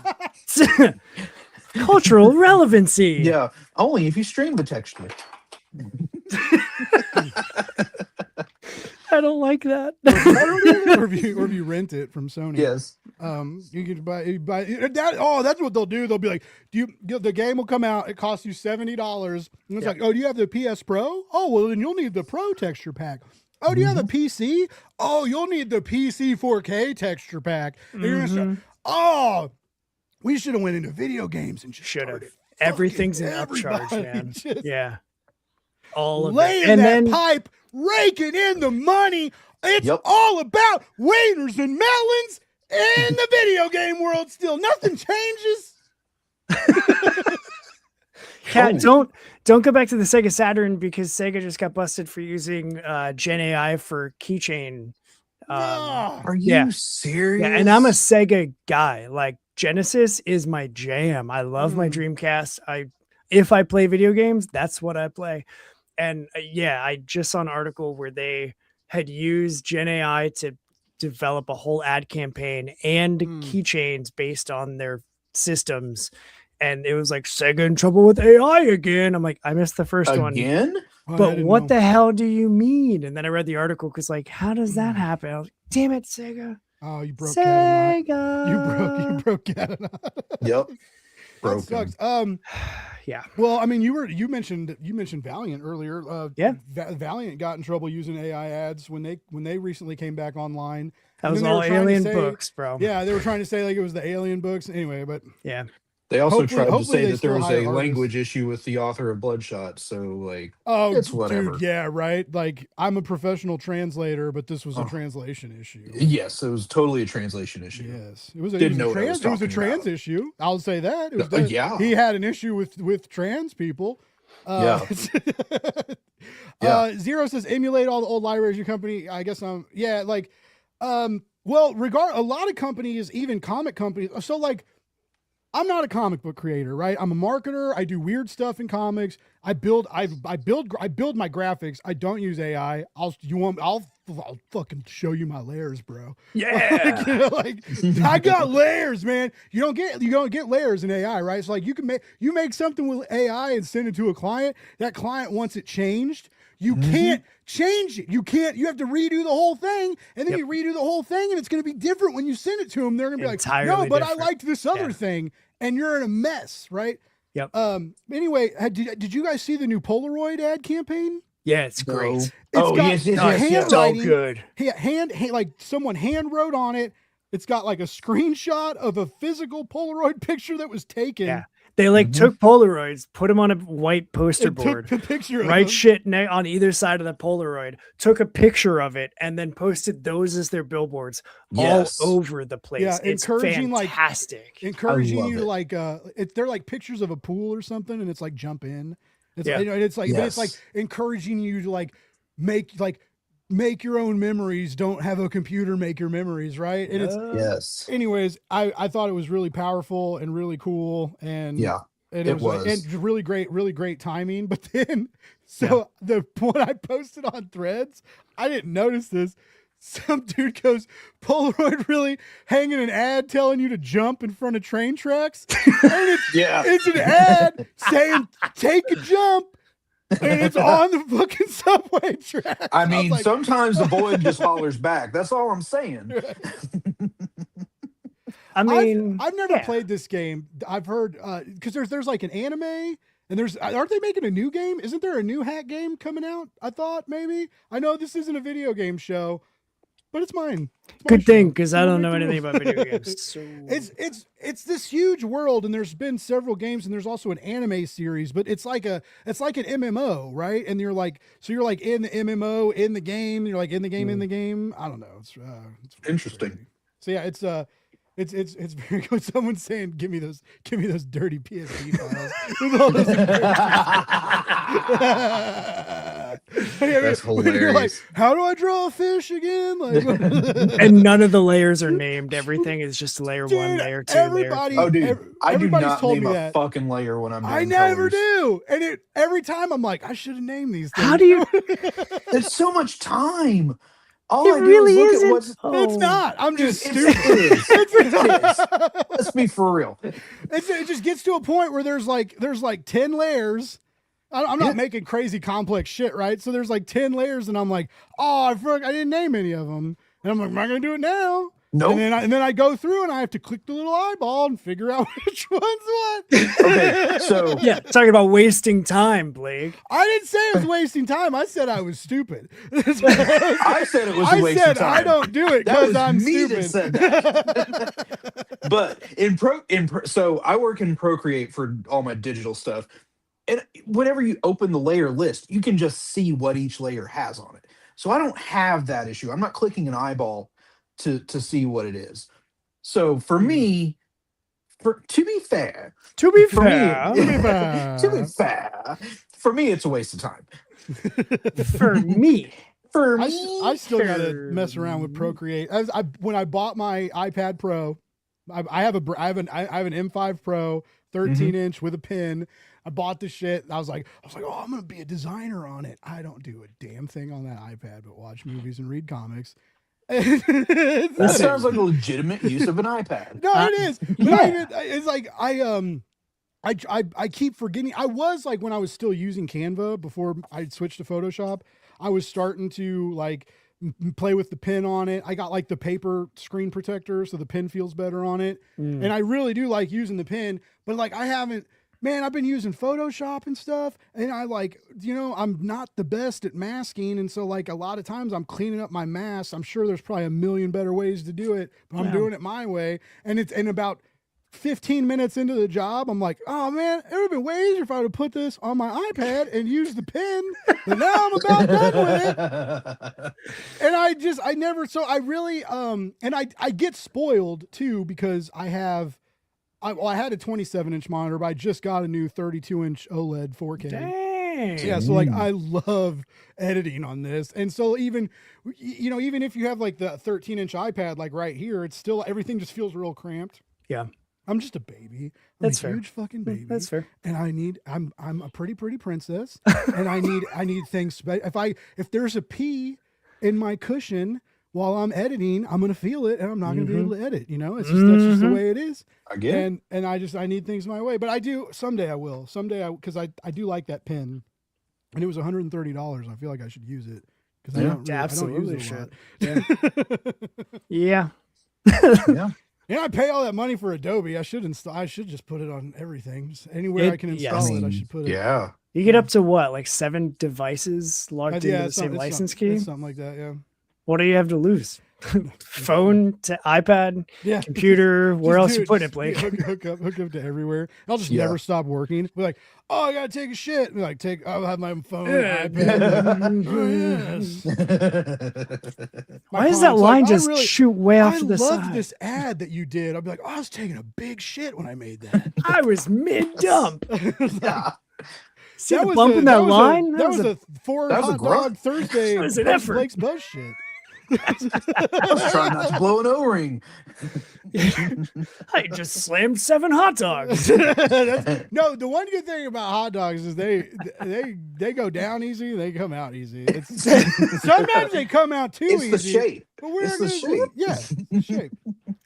It's the shape. I'm really glad that I'm not. So for pride, I like hot dogs for the taste, but for pride, I was eating hot dogs for the shape and solidarity. So I'm There you back to go. eating hot dogs for the taste. I kind of miss eating them for the shape though. Like I was getting into it. Okay. Now I gotta ask. I gotta ask us the most serious question I'm gonna ask you. Yes, tonight, I eat probably. Snickers upside down. What? Yeah. Wait, that's a thing? You never heard that? When No. If you're it's like a vein. So you eat the Snicker upside down. So Huh. it's an I oral like sex. watching you figure it out. It's an oral. It sounded like I never I That saw was watched not you the roll it question I was around. gonna ask, but this is hilarious. What kind of can't hot wait. dogs I can't wait are till you tomorrow. buying? Like when the EXP sends me an email and they're like, "You guys, when you talk about hot dogs, that's great, but can you not talk about them going in you or Can coming you out not of you?" talk about the Snickers upside down? Yeah. You get too graphic with candy bars. You gotta you use Spider-Man kiss of Snickers. It's just that's what you do. You know, you lift up the mask and you Yes, just it's really romantic. You melts in get your mouth upside and not in down, your so it hand. doesn't I know have that's to. an M&M, but an upside down Snickers will also melt in your mouth, not in your hand. That's right. I tried to return Snicker or M&Ms one time because they didn't melt in my mouth or in my hand. And it's like, this is false advertising. It didn't melt anywhere. I haven't Were been they back like to the Walmart open? since. There's like 3 M&Ms left. You like, take them to the Yeah. store. You're like, these didn't melt, man. Not I know I one bought of the these party melted. size bag and there's only 4 left, but these did not melt in my mouth I or in bought my the hand. $18 bag of peanut butter M&Ms. That's like the 5-pound thing. Listen, I would do terrible things to people for a giant bag of peanut M&Ms. Dude, I love love those damn things. I'm Peanut a or peanut, peanut I'm a butter? peanut butter. I'm a peanut Peanut. butter M&M. Nope. Peanut Oh, the M&Ms crunch. are okay, but I do Oh, like the dude. crunch, but sometimes just the peanut butter ones. Oh, I mean, I like peanut butter too. Don't get me wrong. I like those too, but peanut M&Ms, man. There's something about that green guy. Blue guy. There's something about He's that yellow. blue guy. he's He's yellow. yellow. The packet, there's blue He's tall M&Ms and and yellow. everything. But the package Isn't is that- yellow. Wow. Somebody's not a fat piece of shit. I can tell you all the colors of the M&M Right? bags right now. Yeah. The red one is plain. The yellow one is You are wrong. Peanuts. The brown one is plain. The red one is peanut butter. where is This the brown show is one? over. Bags. Hang on. Are you talking bags or the actual M&M? The actual Bags. M&Ms. What? Okay, see, there's the disconnect. You're But welcome. there's all colors of M&Ms in all bags. Yes, but The I'm talking about the mascots, advertising, the mascots. Well, the mascot peanut M&M is yellow.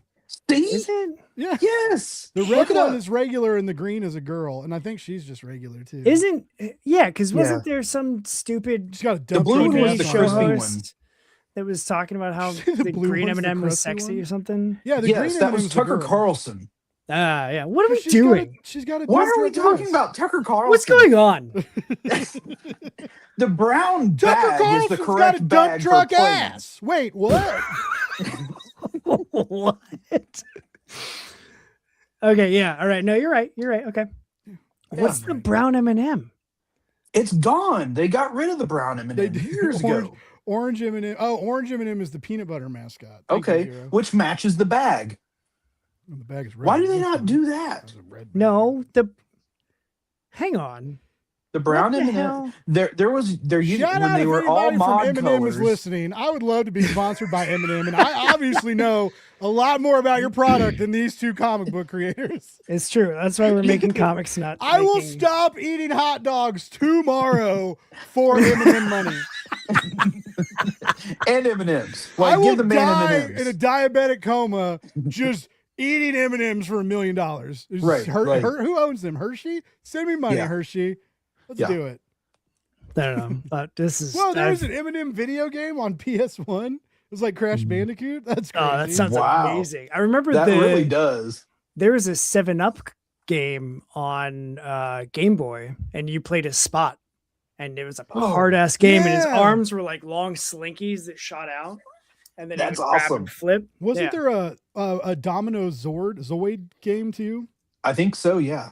That sounds right. What brands had video games? I think that was it. I think we just named them. This wasn't a fun conversation. There it is. Yeah, all three of them. We did it. Nailed it. It's a word search that we've already completed. That game was called Cool Spot. I Yeah, guess. it was. Nice. That's I mean, that makes sense because Cool Super Spot on Genesis. Yeah, Nice. yeah. Too bad Sega sucks. Hey, Now, now, yeah, I they don't didn't care. then. I will like Sonic. Part of my love of chili cheese dogs comes from. I mean, like I'm just a blue hedgehog on the inside trying to scarf a chili dog. yeah, you are. And I'm also for Ninja Turtles in a trench coat eating a bunch of pizza. So Yeah. I was about to say, are you wearing a shell? I'm wearing a shell. That is so hardcore. Shell, yeah. Shell, yeah, mother buzzer. Shell, yeah, I am. I should just hire you to be a co-host. Like you brought hot dogs, you brought a Ninja Turtle shell. You're good on a mic. I just leave. I'll just leave and let you guys talk. You did run out of hot dogs. Welcome I still to- have 2 to go.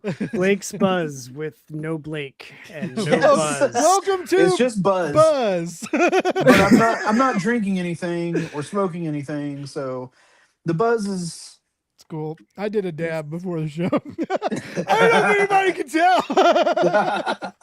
All my hot dogs are gone, and I'm cheery as fuck. Blake's high.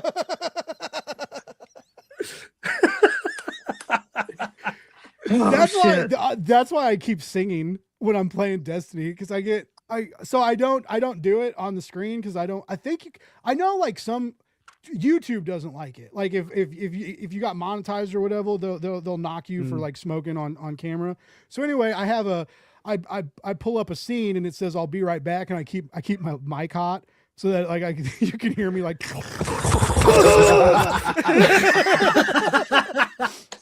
And I'm like, we're almost there, guys. I'm gonna talk to you just a second. Yeah. So then I come back, and I've been playing, and I like don't notice I do it till I notice it, and I'm like making up songs like I do when I wake my dogs up in the morning. I like sing Coco songs and like and I do that on a live stream playing Destiny, and I posted a clip of it today, and the reel did pretty decently. So I was like, shit, now I gotta keep doing. I gotta keep like, Now, I gotta damn keep it. singing. Now I'm the hot dog eating, weed smoking, comic book man. loving singer on the internet. I'm a Renaissance man, baby. Can't stop me. Can't stop me till I die of a heart attack from eating all these hot dogs. But Wow. until then, you can't stop me. So You could be the 5th Ninja Turtle now. So I had a falling out with a buddy a while back, and he wouldn't stop messaging me, and I was like leave me alone, dude. And I restricted him on thread. I thought I blocked him, and I didn't. And so I went in every now and then I check my like requested messages because every now and then I'll get a lead. Like someone I don't follow will hit me up, be like, hey, I got a question about Kickstarter, and sometimes I'll answer the question. I don't charge nothing for that, but sometimes they'll be like, oh, he knows his shit, and they come back and maybe hire me. So every now and then I open it up. Anyway, so I open this thing up, and it's my old buddy, and he's like, I hope you die of a freaking heart attack. And then he's like, you're gonna too, the way you live. And I was just like, whoa, bro. Like, Wow. no one has ever wished me dead before, and this dude actually like knows me. Fuck, dude. So Like, I'm winning it basically. Like I'm just Listen, you everybody's friendly neighborhood podcaster. You haven't Right? made it until you've got haters online. Like, Yeah, that's true. I That's got my true. first hater comment. Like, when was that, Kay? Like that was 4 or 5 last year That was sometime. last year. And some guy was hating on me for like having nerdy shit and a bunch of X-Men Funko and stuff. And he was like, you're a punk? I'm more like a corporate idolizer. When was the last time you got arrested? Dumpster dive for a meal? I'm like, bro, I have a fucking job. Like, I don't need to Yeah. I don't need to dumpster dive for a meal. And One- why do I need to be arrested to be a punk, bro? Like, Right. so I Like, screenshotted it, and then I was like, I'm not even gonna respond. So I just, No. No. I have a But- job and a family, you weirdo. Yeah. Yeah, What- like, what are you- I gave Load up up being the a crust car, punk babe. a We're long going fucking dumpster time ago. diving. Some We're people gonna go go to the get- farmer's market on the weekends. We don't. Get Yeah. dinner behind Dewey's. Let's go. Yeah. I mean, just for fuck's sake, like I also shower now. Crust Right? punk Yeah. was not the way to live forever.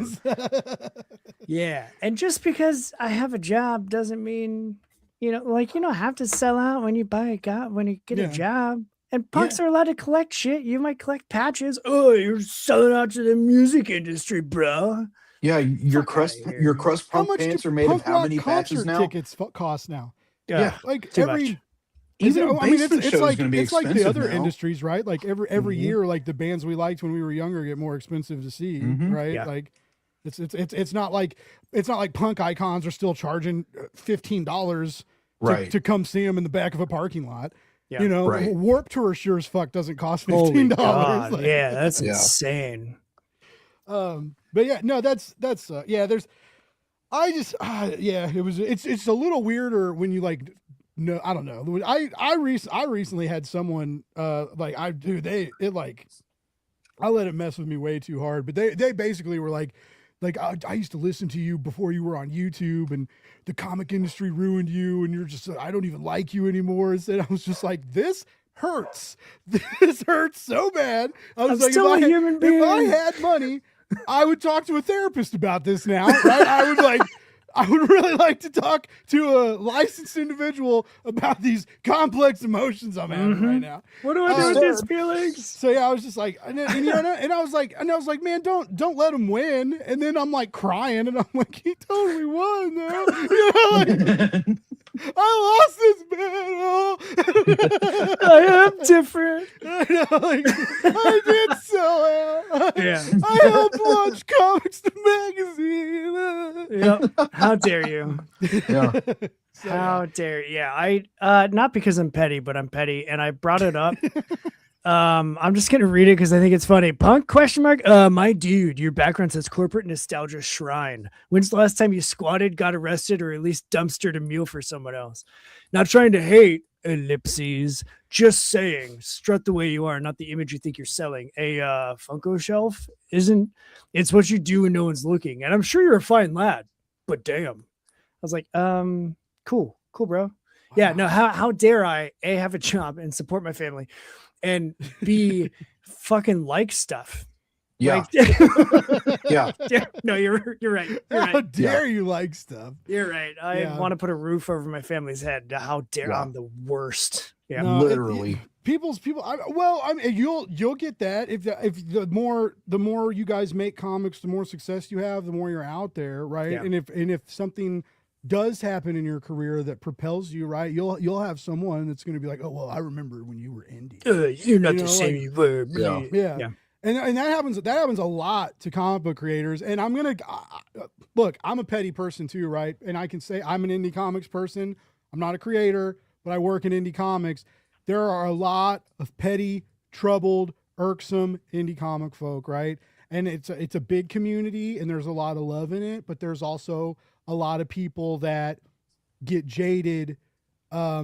Seeing their friends have more success, seeing their friends have a better Kickstarter campaign, seeing it's just like it weighs on them, and it makes some people angry, right? And so It's just they're not me, man. no, I'm not saying that that's you guys, but there's a portion of the indie community like that, and so it kind of sucks. Like if you get lucky and your first campaign makes 10K. Right, Yeah. people will make a comment about it, and they'll make like shitty comments about it, right? You know, Yeah. and it's like you don't deserve it, like you didn't work for it, right? Like your comic didn't deserve to make 10,000 or 20,000. Anyway, there's more of that than I would ever like to see in the industry, which was another reason why I really liked what both of you said about we're all getting older, right? We all got gray in our beard. I don't have any hair up here, but I'm starting to get gray in my beard, right? and that's why I kind of mentioned, it's hopefully we still got a long while left, but we are older, right? And there's maybe not the creators, but like if you look at like comic book content creators, right? We are we're a little older than the median, I guess, right? Yeah. It's still a mixture, but there's a lot of new people that coming in like finding absolute Batman and stuff, and they're getting into that and making TikTok videos about it, and they're doing well, and right. And so there's a lot of like younger comic book content creators that are making moves that like DC's reaching out to and stuff on. Anyways, so anyways, I just I think that bums me out, and I'm glad you guys aren't like that. And I'm glad you guys will push against it, but I just, like you've already seen, it's just people will come out. People said it about me. Not that kind of that I've sold out, but I mean, like, I've had people like accuse me of trying to hurt their career. I've had people, and I'm not perfect, you know. I've run my mouth a couple times. Usually when I run it, I think I like to think I'm justified. Maybe sometimes I'm not, and I'm wrong a lot. So, but anyways, it's just it's a bummer, and I'm glad that there are always new people making new books, bringing new outlooks to the scene. Right? Is it even whether you're fresh, whether you're like an 18-year-old or a 40-year-old or whatever, you know, but it's just, that's one thing I love about Kickstarter is there's always new people on the scene, always new voices emerging. There's a niche for you, right? Whether if you're a buyer or a creator, there's a niche for you to fall into and find a groove and start to make a name for yourself and build an audience. Yeah. And some people are better at it than others. Some people get lucky. They do. Like some people get lucky and things happen and you can't control that. And anyway, and I've done it too. I've looked at, I did it today. I did it. I'll be honest. I did it today. I saw a post from someone and they were like, I see them a lot. People talk about leaving comics or you know, like what am I doing here? And I think sometimes it's a cry for help. I also think sometimes it's a metric grabber, right? Mm. Like, oh, I'm thinking about leaving comics. 50 people comment on this, and then you're like, oh, I'm actually about to launch a Kickstarter next week, guys. I was just having a rough day. Like, fuck you, that was on purpose. You know, like it's just that was strategic fuckery. You knew what you were doing. So you know, it happens, and I just don't get it. And so today I was like, I told a friend, I was like, this dude has 5,000 Facebook followers. I am monetized and I have a quarter of that. I was like, do you know how much more money I could make a month with 5,000 Facebook followers? And they're like, oh, I don't know if I want to do this anymore. And I'm like, I'm watching his YouTube channel like grow organically, and I'm like struggling to get like trickle followers, you know? And I got it, and I fell into that trap, and I caught myself, and I was like, dude, don't do that. But it's so easy. Or like, when you can see view counts on YouTube videos, you can see view counts on shorts. When your buddy posts a short and it gets like 1,200 views and yours are getting 40, and you're like, what am I doing wrong? You know, you're getting 40. A lot of mine have like 6. So I myself did that today, and like I said, there's a lot of that. There's a lot of that in the content creator sphere. There's a lot of that in the indie comics community. I'm sure there's a lot of that in the direct market community of comics too, right? I would imagine, yeah. But and maybe even more, right? Because they have like additional deadline stresses and contract shit, and it gets weirder. And they're also trying to chase their own indie projects simultaneously. Yep. Which a lot of people don't. Anyway. So yeah, I caught myself doing it, and you know, it's something I've been thinking about lately. You know, because I work with a lot of creators. I'm helping people tell stories. I'm helping people, you know, build pages and build Kickstarter campaigns. And it's like, you know, I want to leave. I want people to be like, I worked with Blake, and he made Kickstarter a little better and made me appreciate the community more. You know, like that's honestly, that's what I want. And I want to be able to pay my bills and pay off this fucking gaming PC that I probably shouldn't have bought, but I love it. But you know, like, but I've like, that's a lasting thing that I would like, you know, like Blake worked hard and he cared about my book, even though it wasn't his, you know? Yeah. And like, that's what, cause man, I don't care whether you're paying me or not. Like, sometimes it feels like no one cares about what you're doing. Sometimes it feels like no one cares about your podcast. Sometimes it feels like no one cares about your Kickstarter campaign. And I know you're paying me, but like I have good customer service skills. And I tell my clients, I'm like, dude, if you want to hop on a call and talk, if you want to vent, like I'm here and I'll listen. And I also do that because I don't want you saying bad things about your own campaign on social media. Right. Yeah. I'm like, dude, before you're like, we're going to fail. And I'm like, you tell me that. right? You tell me Yeah. that you don't tell your social media that. Yeah, Like, you gotta have a filter. You lost a pledge and it set you back $500. That sucks. Don't you fucking put that online. You tell me that. I Yeah. tell people that all the time. Like, and I learned that from Charlie Stickney. And Charlie Stickney said, the campaign is always going perfectly. It is never not going perfectly. If your campaign is over in 2 hours and you're not funded yet, it's still going according to plan. That's the face that you put on, right? Everything is good. We're happy. We're just happy to be here. We're just happy to be on the platform. We're excited to make comics, right? It's never like, oh, we lost these backers. We're not going to fund. Oh, if we don't get this money, it's you gotta. Kickstarter. I don't think Kickstarter marketing and doom and gloom mechanics. I don't think go well hand in hand. I don't think. Anyway, and like I don't think it helps anybody in that moment either, right? Like if I see someone posting that, and I've seen plenty of like, oh, dude, that sucks, but like I'm not suddenly gonna go back here, like up my pledge to try and make up for the person that dropped. Like that's not in a position that I'm in to do. No, if anything, what you're gonna do is remind people, because a lot of people back a lot of Kickstarter campaigns and forget what they backed and what they didn't. Right, and then sometimes twice a month you get like a car payment bill. Yeah, because of all these campaigns you backed. Not that I've been there. What you're doing when you're saying like, oh, these people canceled my campaign, whether you know it or not, and even whether the person reading that post realizes it or not, you're giving them an option to be like, did I back this? Ooh, I did back this. Do I have enough money? Ooh, should I cancel too? Why is this person canceling? Should I think about canceling? You're just adding a potential ripple of a possible canceled pledge to, and I don't get it either. I know why I complain on social media. It makes me feel better for a moment. Right. And so like, I get that, but also but I don't think that's what it is. I do kind of think it's like, oh, someone's going to see this and they're going to up their pledge. They're going to get an extra variant, or they'll get the whole variant set maybe, you know, or maybe they'll get the metal. They'll be like, oh, I feel bad. Let's get the metal cover. I feel bad. Let's buy the original art. No one's doing that. Yeah. No one is that, like, dude, I get out there and I'm like, empathy is not a weakness. Empathy is real. Love the community. People are broke. No one has that much empathy. No one has. I'll go take care of these canceled pledges for you. Like, it's just not. I'll make it up for you. Yeah. No, no. Yeah. I think hearing a lot, just based on like getting the variant package and getting the metal covered, whatever, I'm like, we're doing everything against what money grabbers would be going for. Like, we don't have variant covers. We have one cover. I noticed that. What's because you've interviewed a lot of people. I'm sure you both know a lot of artists, and I'm sure you both could have reached out to people if you wanted.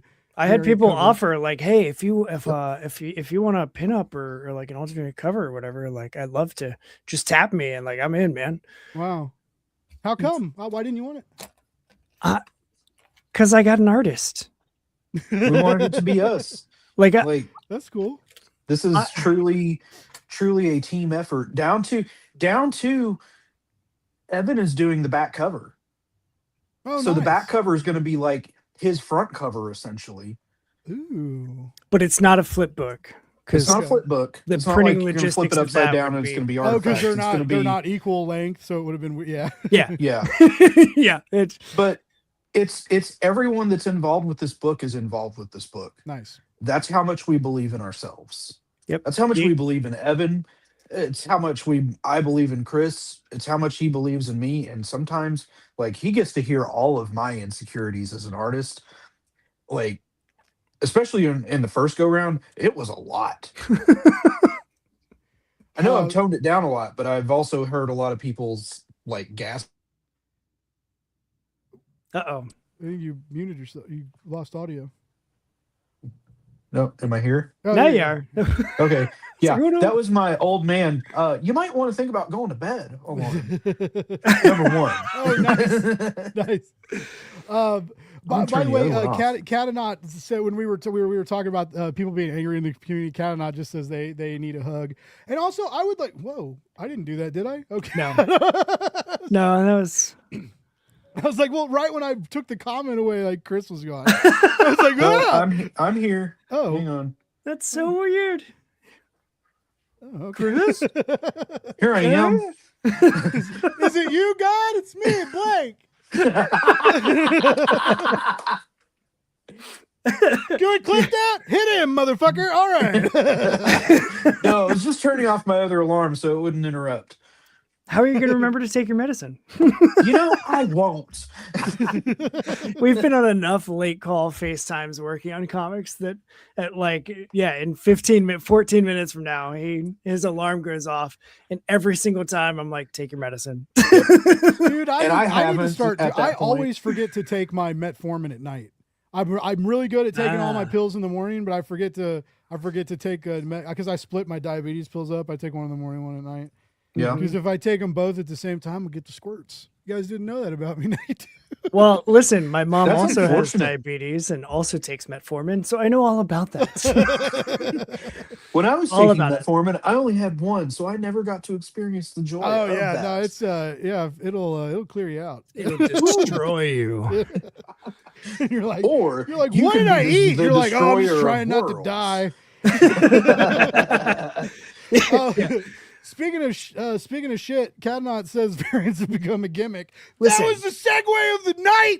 That was so good. But no, it's I do love variants, but I do agree. It's because it's now we've moved beyond like the store exclusive. I used to be so bad about store exclusives. I fell in love with like David Nakayama before a long time. Like you had to get a $20 store exclusive David Nakayama variant because he didn't have Marvel and DC contracts. So like you had to spend all this extra money to kind of get some cool art. Yeah. But yeah, it is like now there's all these. There's all these live sellers, whatnot sellers, and they get their own retailer exclusive variants now. Yeah.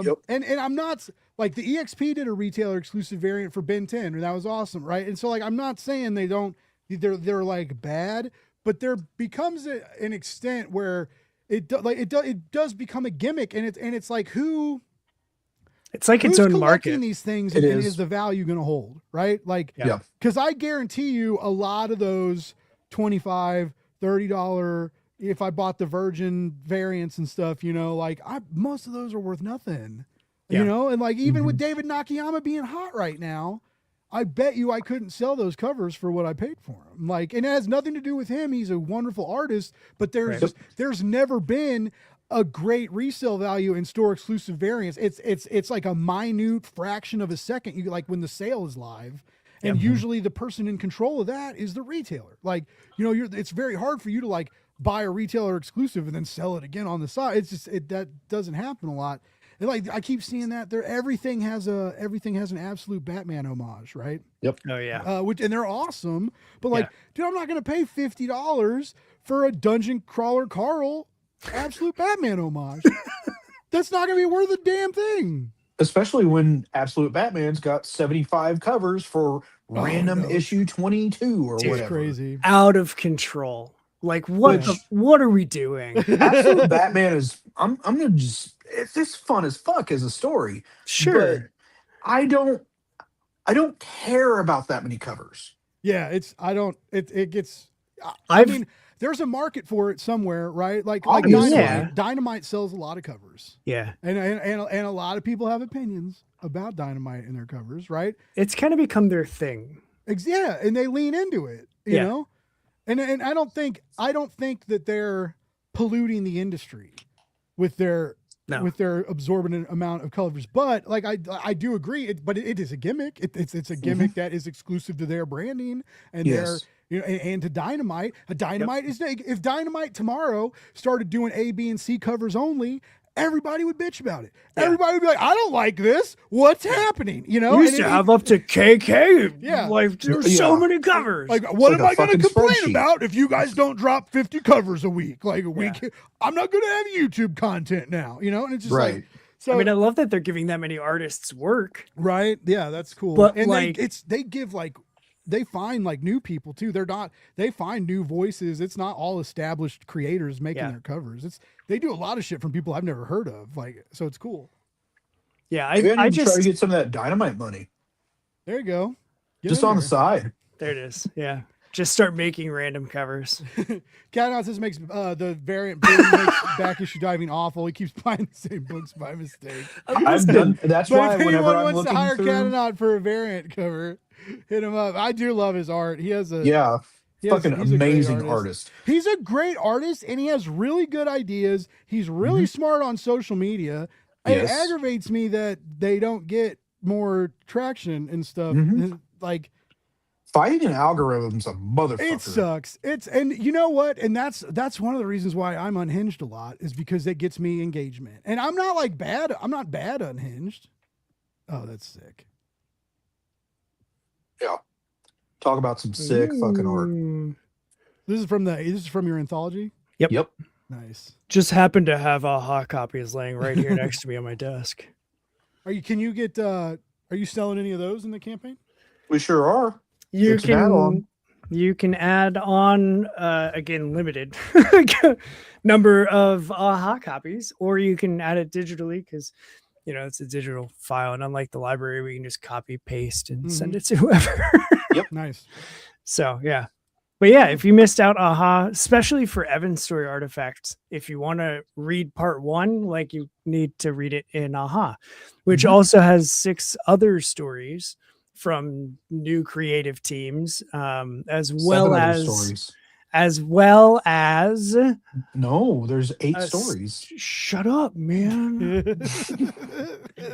Sorry, y'all are gonna have to see us fight. There's 8 stories total plus the Roger story. I was thinking of Roger as one of the.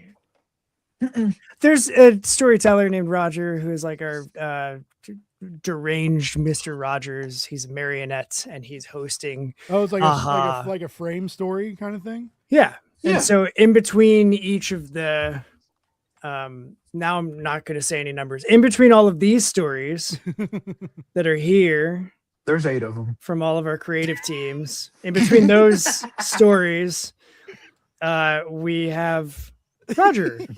This 8 of them. motherfucker. And Roger is hosting a death party. When did you guys do this? I didn't. I missed this campaign. I'm gonna Oh be. my God. I'm that asshole now. I'm your Oh, friend shit. who's like, well, I did not realize you guys had a Kickstarter for this. You did comics? Yeah, we So- just fulfilled it like a week before we launched Barricade Brigade. Oh wow. Yeah. Super fresh. I'm still not fully recovered from sleep. Did you run a campaign for it? We Yep. did. When did you do that? It was March through April because it ended on my birthday. Wow. Yeah, it did. I'm a bad friend. I'm sorry, guys. I totally missed Unbelievable. that. It's They all won- good, buddy. Hey, I can't all expect pay to see your attention to name everything. with an AHA add-on. They're limited, so you better back soon. Maybe you could be the one to put us over our minimum funding goal, Blake. Yep. If you wants to Ooh. sign up for my Patreon right now, we'll make that happen. We don't post anything. No, I know this is bad, and I'm sorry. I think it's my family. I still have Patreon subs, and I have not posted anything on Patreon in years. Years? And every time I log in, I forget about it, and I log in every few months. There's like $90 there, and I'm like, Man. I'm a piece of shit, but I'm gonna cash. Wow.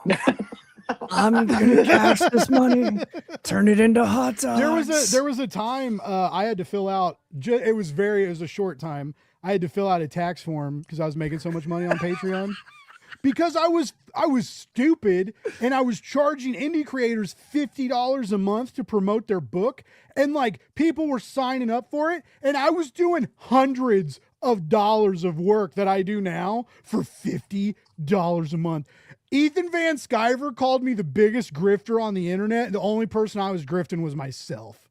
I was screwing myself so hard for $50 a month. And I had like 4 people I think 4 or 5 at a time. So like my Patreon payments was almost $300 a month. Yeah. It was like taking care of a bill, right? So it was like, it was dope. And Patreon was like, you have to fill out a tax form. And I was like, well, that's stupid. And I did, I filled it out.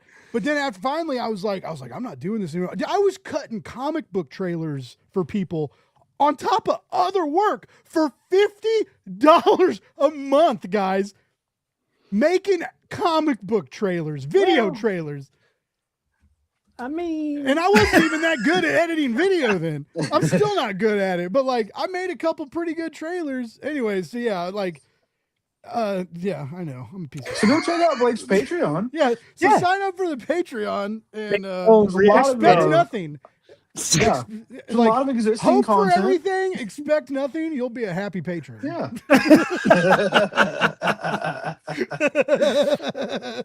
I like that. It's the opposite of under promise and over deliver. I like that about you, Blake. You're just upfront about it. We talked about being authentic. And if Yeah. there's one thing about me, is that I am way too loud to be not authentic. You know, I don't think, I just say a lot, and which is funny because you would think I would have to get better at that with clients, and I do with clients because there's sometimes where I'm like, this motherfucker, and I'm like, you can't say that. I was like, you can't say that. Like, So what do you think about that, Blake? I'll tell you what I think. I think you're stupid. No. That's a great question. Can I take 10 seconds and just Yeah. gonna, put I'm my just gonna- thoughts in order here? I'm just gonna mute this call. That's a great idea, bud. Yeah.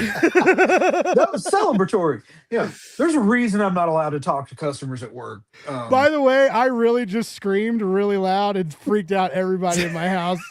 My dogs are like, "What the fuck, dude?" See, I would have just left it. God damn it. So that's how authentic I am. I can't even fake scream. I have to fully commit to the bit every Yeah, time. you It's did. why I eat fucking 10 hot dogs a week. I don't know what the number is anymore. It's up there though. All right, guys, I've kept you for almost 2 hours. This has been again another great time. You both make me laugh. You're so fun to talk to. I'm going to shut up for a few minutes and let you both remind us all the great places we can follow you and keep track of you. Like Chris, remind us, I know you got you do such great work on Substack. You're so good at that platform and your Yeah, he podcast does. and everything that you do there. Like make sure everybody knows where to find that. If you guys have websites, Chris, if you're Chris with a K, if you're selling art anywhere, like let us know that. Let's start with you, Chris with a C. Fill us in, bud.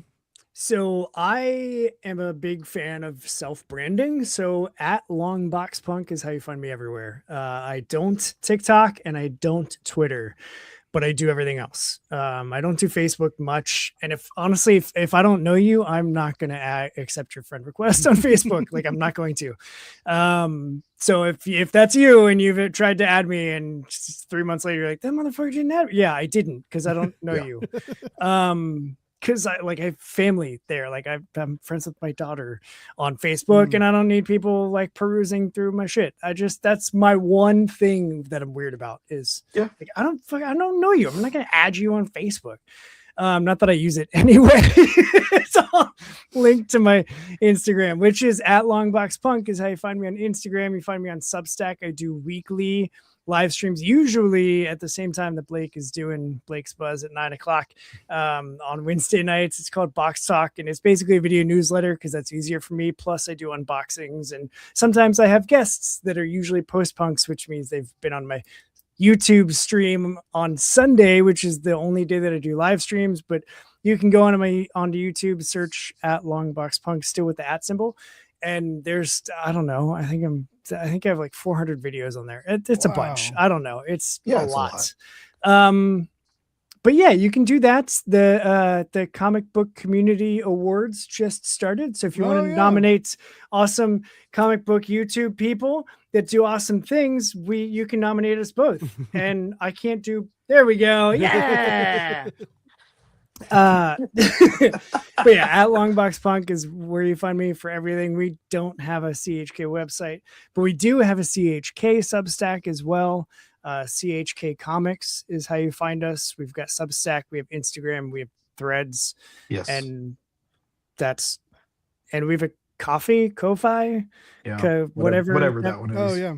That's the online shop that we have right now. Because again, we don't have money, so we can't hire the cool people like Tony Nacho did and have a badass website that you can sell all of our shit on. We don't have that. So find us on social media for now. And maybe if our Kickstarter goes gangbusters, we can afford to get a website and then sell all of our shit to more people.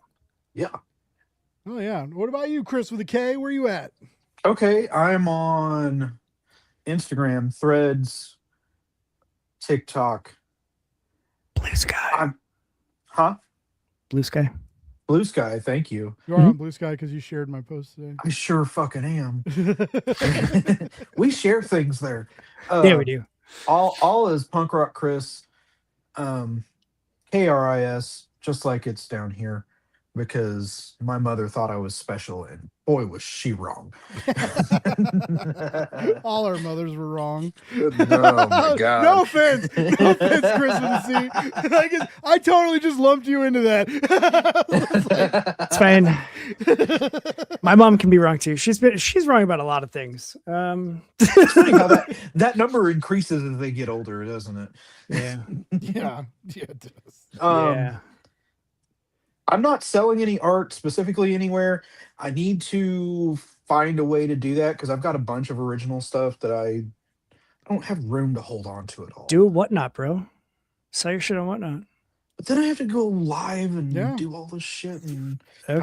I keep thinking about it. I have so many. like, I've thought about it too. Why not? I mean, Sell yeah, why it not? on eBay. On eBay. There's Yeah. like a handful of artists that have like tens of thousands of followers on Instagram sell all their original artwork on eBay. So True. like, Why not? but you should remark other people's comics. Fucking great. Like go get weird dollar bin shit, remark them and sell them for $15. That'd hell be yeah. fucking great. do honestly. themed remarks. Oh, Yes. dude, this is why I see. Sometimes I'm like, Blake, you're not a good marketer. And That's then I'm a like, great "You kinda idea, are That is really sometimes." good, though. Yeah, and that's That's like- perfect for I told I got me D specific. Fish to do she sketched her 3D glasses for her 3D Oh, that's awesome. her 3D trade paperback.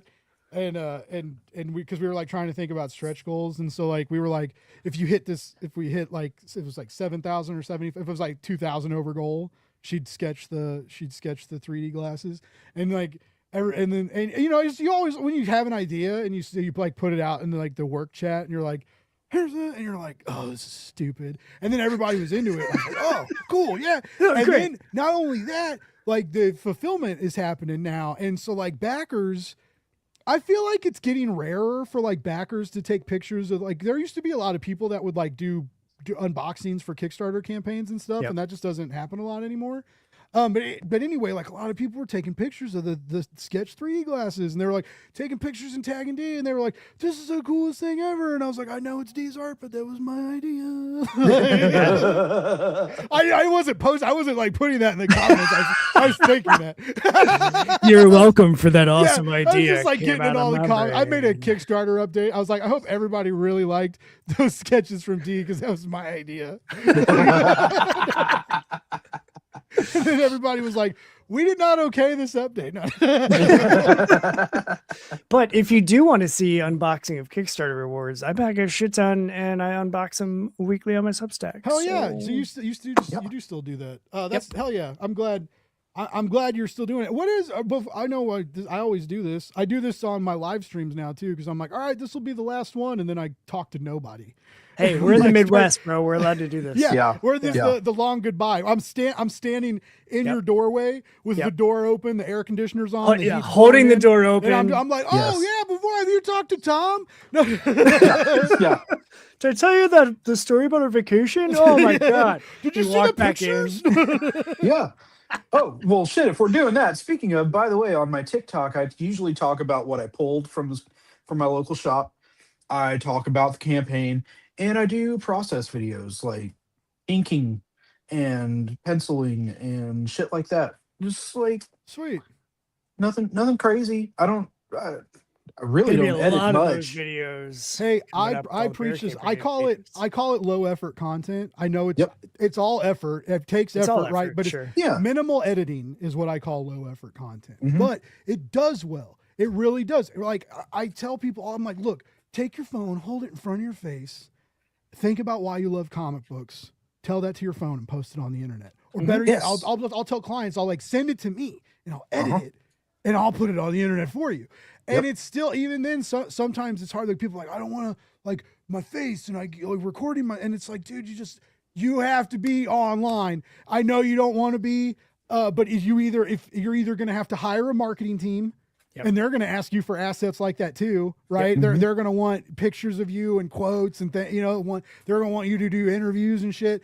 So, but like, you're either going to have to hire a marketing team or you're going to have to put yourself in front of cameras and put yourself on other screens that aren't yours. Yeah. And I understand that some people don't want to do that. Before I started podcasting, there was a time where I had a friend be like, Blake, you're funny. You love comic books. You should do this. You should get a microphone and start doing a podcast. And I told this guy, I was like, I just don't think people care what I have to say. And my buddy goes, you're stupid. He was like, they love you. People love you on Twitter. People love you on the internet. You need to get a mic. And then I did. And I'm not super fucking popular. I don't have thousands of followers. I guess I do if you add up everything all together, right? But like, I don't have and it's a the huge same YouTube channel. like 800 people and all this. Yeah, it's the same. It's all the same friends, like on the different platforms. Yeah. But it's me, and my people do like listening to me. And now I'm noticing that, like, if I just talk about shit I'm passionate about, whether that's comic books, whether that's video games, whether it's hot dogs, right? Yep. People laugh, people are into it, and people like listening to me talk.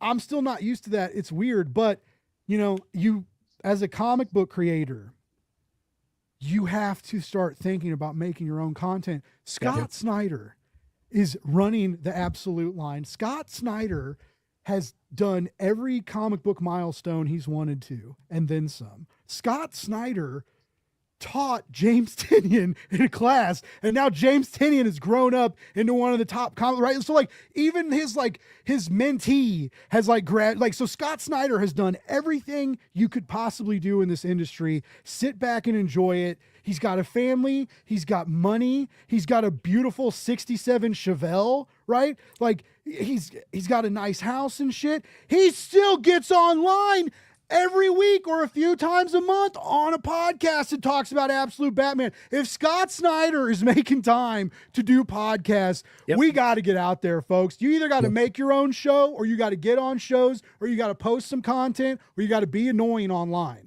And that's my soapbox. It's the part of the job of being a comic creator that comic creators don't talk about enough. And this comes up regularly on my show, because I have had a lot of people on my show that it's their first time ever doing a podcast.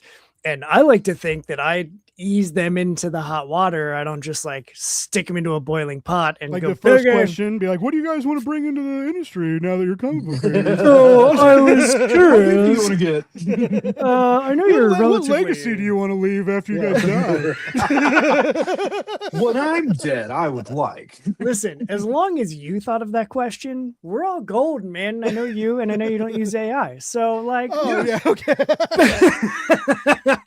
But oh my God, how terrible is that if I had I just have Chat GTP transcribing this whole deal while it's live.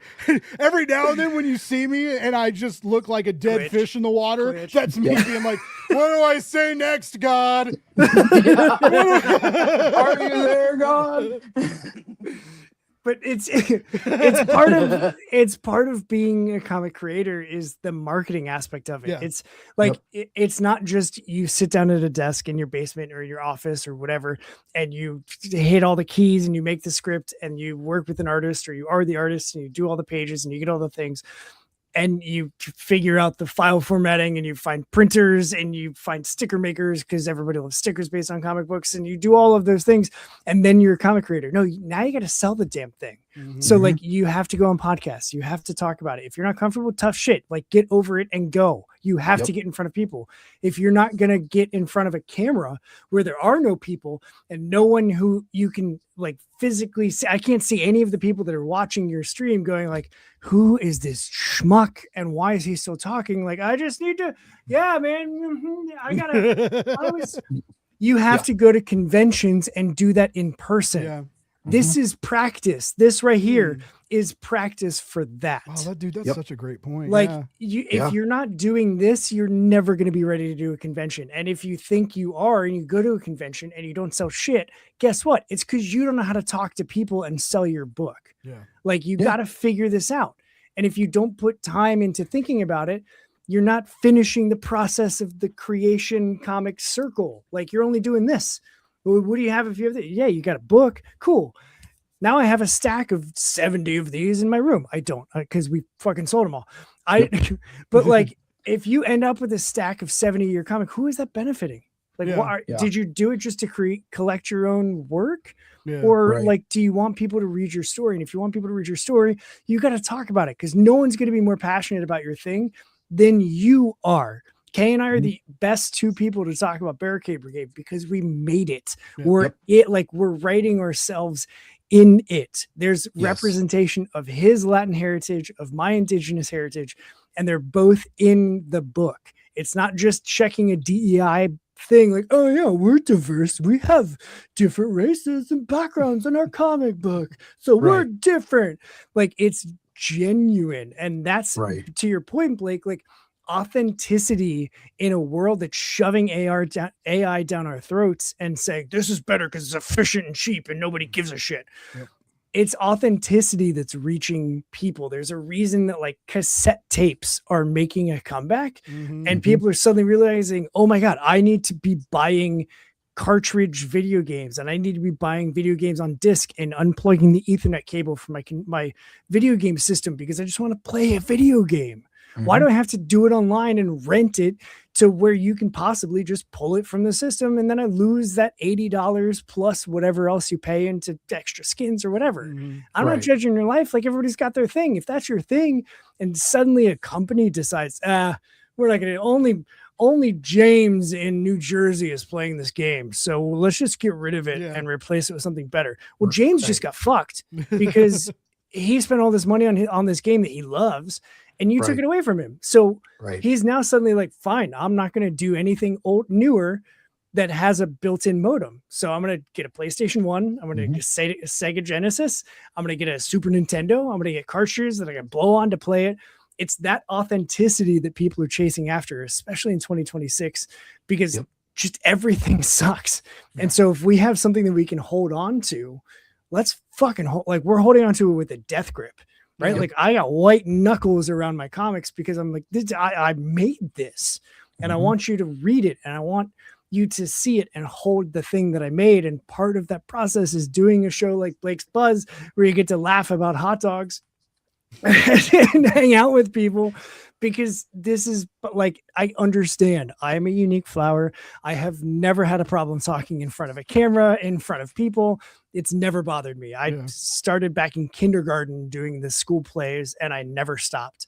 So like, I understand not everybody can do this. I started here and then started creating comics. For a lot of people, it's the other way around. But I still got to work on creating comics. Like I'm never going to stop trying to get better at writing just because I'm like, oh, well, I got a story in here and I got a thing that I did in here and I did this cover and I wrote this. I'm good. I nailed this shit. Like, no, I'm never going to do that because I always want to be making better stuff and I don't want to stop because now that I've started, okay, like holding a comic that came out of my brain is better than any drug that has ever entered my system. Like it's the best feeling. And there's a reason that, you know, suddenly staying up until 3 a.m. just to pack comic books to mail all over the world and sleeping for a total of 7 hours in a week's time because fulfillment's happening or writing's happening or creating is happening or whatever is happening. Like it's worth it when then I go to a July 4th grill out and I say, hey friend, thanks for backing my books. Here they are. And I get to hand them to them. And immediately they rip open the package like, oh my God, this is awesome. And then they're grabbing people at their party that don't even know me. Like, look, this is his comic. Like he made that. And hearing them go, holy shit, this is legit. Yeah, it is. I'm not messing around. I'm making comics. Like that's my thing. And so I'm going to put everything I can into it, because seeing that, or seeing people at your table pick up a book and go, this sounds badass, dude. Yeah, it is. Give me $5 and it's yours. Like, it's and tabling. I'm not a master at tabling. I've done several events, and I'm learning, like, oh, I need to try and be closing a sale every single time instead of just being nice and like, hey, how's it going? Okay, bye. Like, I know I'm not a salesman. I suck at the closing the deal part of it. So like, that's what I have to work on. And so I'm working better in just talking to my friends, like, hey, I have a comic and it's on Kickstarter, and for like $20 you get the whole book. And like, I'm starting to include a lot of that stuff, and I'm just constantly practicing. And that's all this is for those interactions. Or that's what, practice with your friends, practice with your spouse, with your parents. Mothers love to support their kids. My mom was like, I want to buy one of your horror books. I was like, Mom, this is not for you. She was like, no, because I know that you put a lot into it. So I want to buy it and I want to read it. I want to know what you're making. And I was like, okay, I mean, I'll sell it to you, but like, moms want to support their kids. Yeah. So pitch your stuff to your parents. Like, my dad loves hearing about what I'm doing, and I understand. I have both parents, and that's actually, I have 4 parents because they both remarried. But like, I understand not everybody has that, but you've got people in your lives that would happily be like, yeah, no, test it out. Go. You know, this conversation is wild, just because of a conversation I had earlier today. So a writer was getting thrown around on threads for basically a novel writer got caught making a fake book talker, like made a fake woman with AI review her own AI book, and got caught like making it. And someone like left a comment on like TikTok or Instagram or whatever about, and this woman's talking about this book, and they're like, is this AI? And the writer like DM'd them and was like, I'm just trying to make a living. You want to call me out? And like, and so of course they share the DM on threads, right? But I was talking to my buddy, and I was like, could you imagine that? And he was like, why would you use AI? And I was like, well, I guess because no one would. But he was like, yeah, but don't you have like a friend? And I was like, apparently not. Yeah, you that's to get all emotional and gushy. I was talking to a buddy of mine that has backed every project that we've put out, and like over and above what he should ever be paying to back our stuff, because he just is hyped for what we're doing. And he was like, what's it feel like to like be, I mean, you're writing, like you're making comics, dude. What does that feel for you? And I was like, honestly, it's super rewarding to get the comic, and like I love holding stuff that I made, but the support that I'm discovering of all of these people that are coming out of the woodwork, and they're making posts about our stuff, and they're replying to our stuff, or they're texting me, or they're calling me, or they're like, just sharing it on social media, commenting on the Kickstarter pages, like whatever it is, the number of people that are supporting what we're doing is insane to me. Like, yes. My perspective is still and will always be, I'm just fucking happy to be in the room. You know what I'm saying? Like, the fact that my name is in the credits page of one comic, dream. Right? So like, I'm not going to take for granted the fact that there's strangers all over the world that are giving me money to make comics. That's insane, bro. And like, it's real. Shout out to Samir. Yes. Because like, what? You don't know me. It's one thing for my best friend to be like, yeah, no, I'm going to buy your book. It's one thing for, people that I've known for 15, 20 years to be like, this is cool. I'm an artist too. So like, I understand the grind. I'll support it. Here's some money. Give me your thing. For a complete stranger in a completely different country that just found our stuff on social media, I was like, that's cool. And then is willing to give us money to get it. And then if they're getting physical comics, then they give you a shit ton more just to get it shipped. And like, specifically to just brag about Samir for a second. So we collect shipping as part of the pledge, and like it counts towards the goal. And cause like, that's part of fulfillment. Like I don't know. It's a whole, I got feelings about a lot of things. but we collect the shipping money at the time of the pledge. And when I set everything up for AHA, I didn't know how much it was going to cost to ship to some countries, but I was Yeah. like, one of our creators is in Australia, one of our cover artists is in Israel. So like we need to be shipping internationally. We did not do that for Barricade Brigade Zero. We only shipped to US and Canada. And even Canadian shipping was like $25. It's intense too. Yeah. Like stupid. And thank God I work in a warehouse shipping stuff, because now I understand customs and tariff codes and all the shit that goes into that aspect of fulfillment. But so Samir backed it and he sent me a message like, hey, when I filled out my survey, it didn't collect any additional shipping. And I was like, well, yeah, it was part of your pledge. He was like, that's not going to be enough to send it to me. And I was like, well, okay. I mean, that's our screw up, like whatever, I'll eat the cost and we'll get you your books. Don't worry about it. And he was like, no, like I'll PayPal you the money for whatever it ends up being. And I was like, I mean, all right, dude, like you already backed to be in our comic. So he's in our book. And because I have it here. By the way, I wanted to shout, it's $50. If people want to, like, you'll draw them in for $50, right? Yep. Yeah, that's a deal. So there he is. Nice. That's Samir. So shout out to Samir for just being awesome. He already backed Barricade Brigade. Like he's in, he already messaged me. He dropped a comment on the Kickstarter page too. Like that's that connection in Switzerland is boggling to me of just like, he doesn't know me Outside of CHK Comics. like he only Zero says he's a handsome guy. He's a handsome hero. A handsome hero. He's supporting it. You're a hero. Yeah. So that's one of those magical things about that's cool. On the flip side of like, yeah, no one tells you that you need to get comfortable talking about your comic. You should also be prepared for some really incredible people like Samir that are suddenly like all in and love what you're doing and support it. And yeah, like it's great. No, I've had people help me. Like, I mean, I've done a couple GoFundMes. Like the community bought my dog a wheelchair. The community bought me a laptop, my first streaming laptop. People told me to, people have been telling me to do another one to get the SDCC. I just kind of feel you can't do 3. I've done 2, right? I got the community help me out with 2 things. I can't do 3, you know. Listen, you're a marketer though. Why don't you make like a shirt or something, like a shirt and so or a patch and sell that? We were a while back. I was talking to somebody about doing like 3 pins and a shirt on Kickstarter. Yeah. Like Blake's Buzz stuff.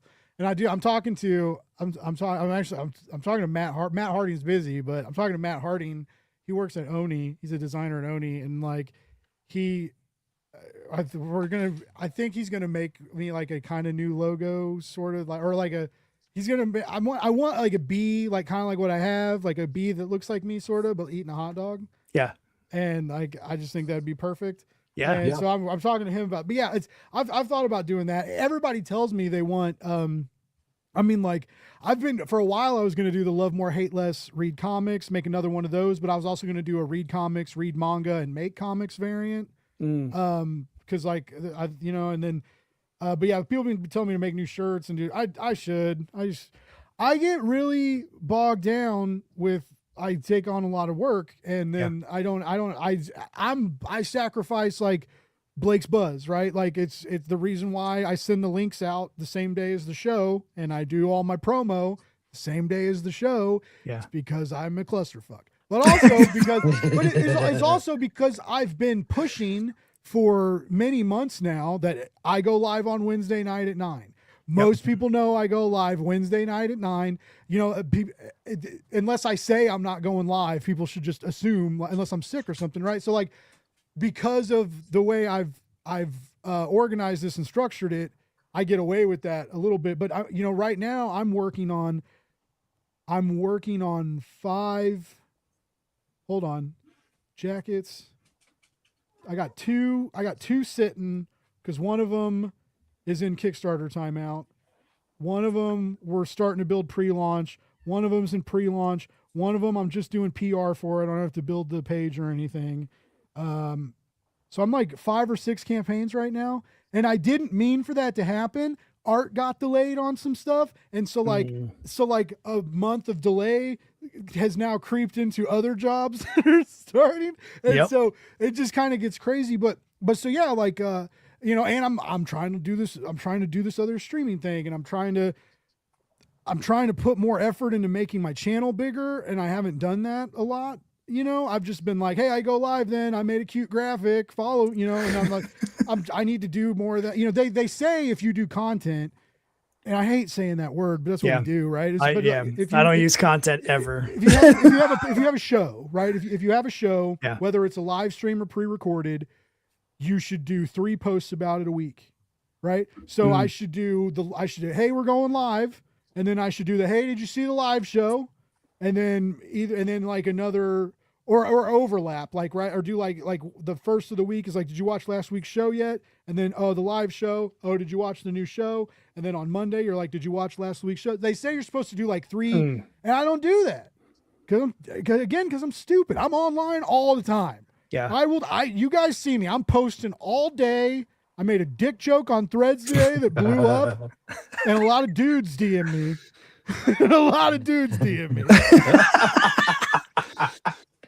And I was like, I felt kind of special, but I was like, it was weird. And also like, just like, but I mean, it kind of made me feel good. Like a couple of them was like, hey, you're hot. And I'm like, okay, who are you? Thanks. Like, what? Thanks, sir. And then a couple of them were like, I was like, is this a setup? Because like I'm getting punked. You look young as fuck. Like, I'm not replying to this message. Like, you look like a child. Like you're like 18. I'm 40. Give me a break. Like, we are not the same. Yeah. If you divide me by 2 and add 7, you still don't add up, sir. I was out of college for 5 years before you were born. Dude, I'm not talking to you. My PS3 is older than you. No, wait, that can't be right. My PS2 is older than you. I don't know. My PS Vita is probably. Oh wait, no, it'd be my 3DS. My 3DS is like like 18 or 20 now. I'm not a creep. Okay, I'm not. But it was. I'm not used. Look at me. I know I'm not ugly, but I'm not the like. Your DMs get blown up by like solicitors. Okay, and it was just kind of different. But I made a. I mean, you make a dick joke. You talk about hot dogs a lot. Come on, Blake. Are you really surprised? I know I'm asking for it, but it's just, it was like, you know, but that's that authenticity. Sometimes you give them a little too much of it. But I still didn't expect, because everybody, it was like the like as above, like so below, and like a lot of women were doing it, and it was like as above, I got big tits, as below, I got a big ass. It was like a lot of women were doing that, and so I did it. And I thought of that horror movie that was fantastic. As above, so below. Yeah, that's the one in the catacombs, isn't it? Yeah. That movie fucking rules. Oh, that movie was great. I love found footage horror. I love found footage horror. I was just talking to a friend the other day about because they're making a new Blair Witch. Yeah, they haven't dropped a trailer or anything yet, but I just I remember being in grade school, going with my cousins to see that, right? And I remember, like, first of all, none of us had ever, and so many people had never seen a found footage film like that, right? So a lot of people got nauseous and motion sick watching the movie, which added to the ambiance, right? Like there was people like groaning and moaning and like leaning, like it was a weird theater experience, right? And then on top of that, we all thought it was real. Yeah. We thought these tapes were found in the woods. We thought these were real murders. We thought we were seeing dead people on tapes, man. And it was scary as hell. And then she comes out at the MTV Movie Awards, and there's no snot bubble, and she's not dead. Like, what? I watched you die, lady. I watched you die in a corner in a basement in the woods with your friends. Yep. And so anyway, it was, and so many people, if you didn't see the movie, then if you didn't, like, that was a cool thing to experience, you know? Yeah. A similar thing, I don't know if you guys remember when Independence Day, the ID4, that movie, when that dropped, the first trailer was set up like a breaking news story. Yeah. And for a half a second, America thought we were getting invaded by aliens. Mm-hmm. They Like tapped that- into that War of the Amazing. Worlds magic. Yeah. It was Yes. and it was just, like, it's just little and stuff like that. And you know what sucks? People keep talking about, like, I keep seeing those memes of like kids opening video games on Christmas. It's like, we're never going to get this anymore. You know what we're never going to get anymore is that. Because that's what AI is going to take from us. Yep. AI is going to replace marketing. It's going to replace viral marketing. It's going to replace viral videos. Okay. It's going to replace that low effort content I tell people to make, right? AI is going to take that away, and it's tend to take it away because we don't trust anything anymore. If you're smart, you look at a dog video twice before you send it to your friend. I still every now and then occasionally send an AI cute animal video to somebody, and then my friends will be like, "Dude, that's AI," and I will feel shame. It's like sending an unsolicited dick pic and having someone yell at you for it. That's how it feels accidentally sending an AI meme to me. Yeah. You know, I feel like it's about well, maybe not, because I feel like men get yelled at that for a lot and still do it. So maybe that's not, but for me and my Catholic guilt, I feel like that would bring a lot of shame to my family. And so I just would not want to experience that. You know? Cat says he saw Blair Witch at the drive-in in Maine and slept in a cabin. Oh, Sounds amazing. fun. that would man. be sick, dude. Yeah. But you know what I'm saying? Like, we'll never see a picture again and be like, oh my God, are aliens invading? Because first of all, even if they were, we're going to be like, that's just fucking AI. And then we're all going to die by an alien blast ray. We're They like, oh already shit, did. it was real. Yeah. Yeah. Aliens have been here for decades. Oh yeah, we know that now. And no one even cares. Nobody gives a shit. Yeah. I felt like that was going to like stop the world. Right. And then now it's like, yeah, they announced that, like they confirmed that like 20 years ago. Yeah. Like, why isn't that owning every piece know. of media everywhere? I know. Tom DeLonge was right. So you can have all the aliens in was. the world, but you have an orange turd in office. He just steals the show. Yes. It He just- steals the damn show. Selfish asshole. Extremely Narcissist. selfish. Like, to the point where, like, we literally watched as the facade of democracy got just murdered one day on, a cold January morning in 2021. when Dude, they there's were a gonna peacefully neighborhood march. pool boy that's a millionaire now. Yeah. There's a neighborhood pool boy who is a millionaire because he scrubbed Donald Trump's pool, maybe screwed his wife. I don't know. I don't know what kind of weird relationship he has with his pool boy, but you don't give multi-million-dollar contracts to your freaking pool boy unless, like, he helped you bury a body or throw a baby in a lake or something. We know that's real too. Something, and it's crazy. It's just like, dude, there are people dying and starving and can't get health care, and there's a millionaire pool boy running around doing God knows what, living it up. Yeah. Living up, and just probably doesn't even do pools anymore. I He mean, couldn't listen, even do the last one right. Like, for fuck's sake. to be fair, To be all fair. that's happening. I love that you guys get that. But to be fair, like, all that's happening, and we're over here like, hey, so we made a comic book. You But should I'm buy glad it. you know what though? Everybody makes that joke, and I still see the Kickstarter. They're like, hey, world's on fire, but I made a comic book. But we need this. We need this. We need human-made distractions to Yes. pull us away from the pain. Okay? That's what we need. I don't need your computer to make me a girlfriend. Okay? Nope, I don't don't want need that. Chat GTP to tell me that, oh, my ideas are amazing. Yeah. Okay? I know they are. I don't need it to tell me that. That's a lie. I have no faith in myself. Everybody knows that. But, like, that's not what we need. Yeah. Okay? We need indie book. We need indie voices. We need small publication. We need zines. We need weird stories. We need quirky art. We need real human shit. Yep. Yeah. And we need it to be something we can rally ourselves around, that can be that source of positivity, even if we're talking about the dark shit. Yeah.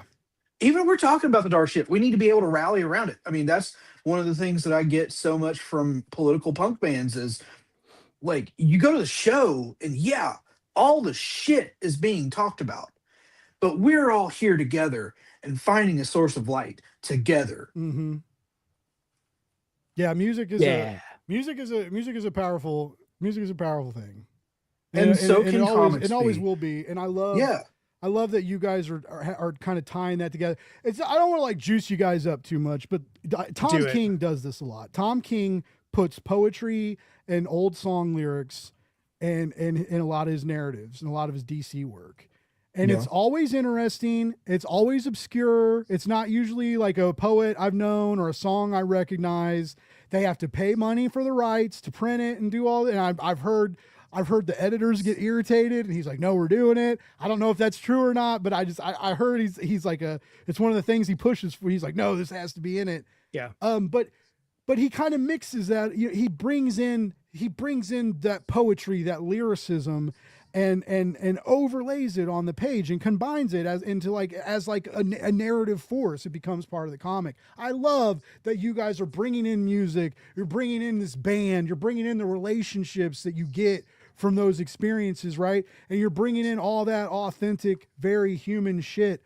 Because we'll see it. We're already talking about that AI slop actress who's going to star in that AI slop movie, right? There's already AI slop music out there. It's and it's not the joke kind either, like not the fun like girl party Barbie song that was hilarious about not Blow. the like what if Slipknot existed in the 70s, not that. We need this. Yeah. We really do. And people out there thinking like that you're not the best artist, that you may not be the best writer, that maybe you got an idea and you like, dude, now is the time. It may not be, if you talk to an indie creator, and I'll tell you the same thing. It's hard on Kickstarter right now. It's hard. Yep. It's hard. It's hard if you have like high goals. It's hard for big anthologies. Returning creators are funding quickly, but they're maybe they thought they'd do 75 and they get 40 or 50, which is still great, right? But I'm talking about people that used to get pretty big money on. So it's just things are different on the platform for everybody at all stages. But I still encourage, like, now is the time to tell your story. If you draw it on a piece of printer paper and fold it up and cut it down the middle and make a little magazine, like if you got a story to tell, if you've got like a passion inside of you, there's dinosaurs too. But these are the cool ones. These turn into like a 6-page zine, and then some people even you can take it and it can unfold, and you could even do like a mini poster on one side. Yeah. See, I wasn't thinking that far ahead. These are the first zines I ever made, like fully. But I did all of these for the first campaign. This is the first one, you can tell because it's all not lined up. But yeah, I had gone and done or went to a zine show and I was like, this is the best thing ever. Yeah. And people were like, bro, it's so easy to make a zine. So if that's you, and that's the other thing too, is like, I don't have aspirations to be a Marvel writer, right? Like I don't, that's not the goal. That's not why I'm making comics. I'm making comics because they're fun and I have stories that I want to tell. Mm-hmm. And so we're telling them. And like one of the things that I wanted to do was make zines. So I just fucking made them.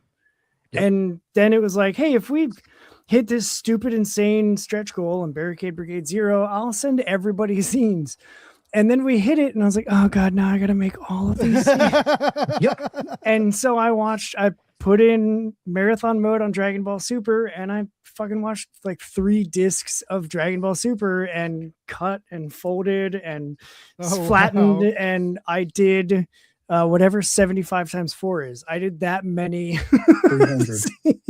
I did 300 zines for the first Kickstarter, which is why it's not a thing again for this one, because my hands were all in pain and stuff. But dude, I thought I loved indie comics. I don't give a shit about indie comics compared to you. That is commitment to sparkle motion, sir. Yeah. Like, oh my God. So and it's just because I wanted to, right? Like, and that goes to the whole, even if I'm trying to find a picture of all the zines stacked up. I know I've got it somewhere. What's up? Shout out, Phil. Good to see you, bud. Thanks for tuning in.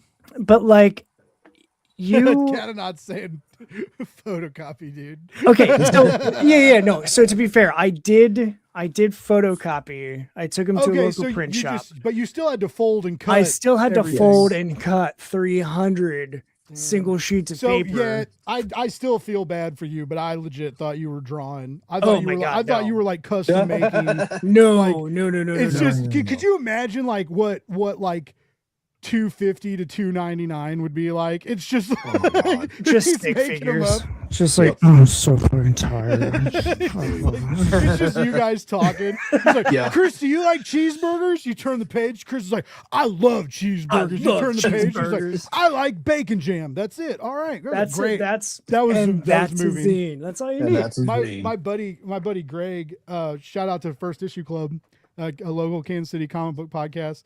But they make zines every now and then, and he did a zine that was like, what happens after you die?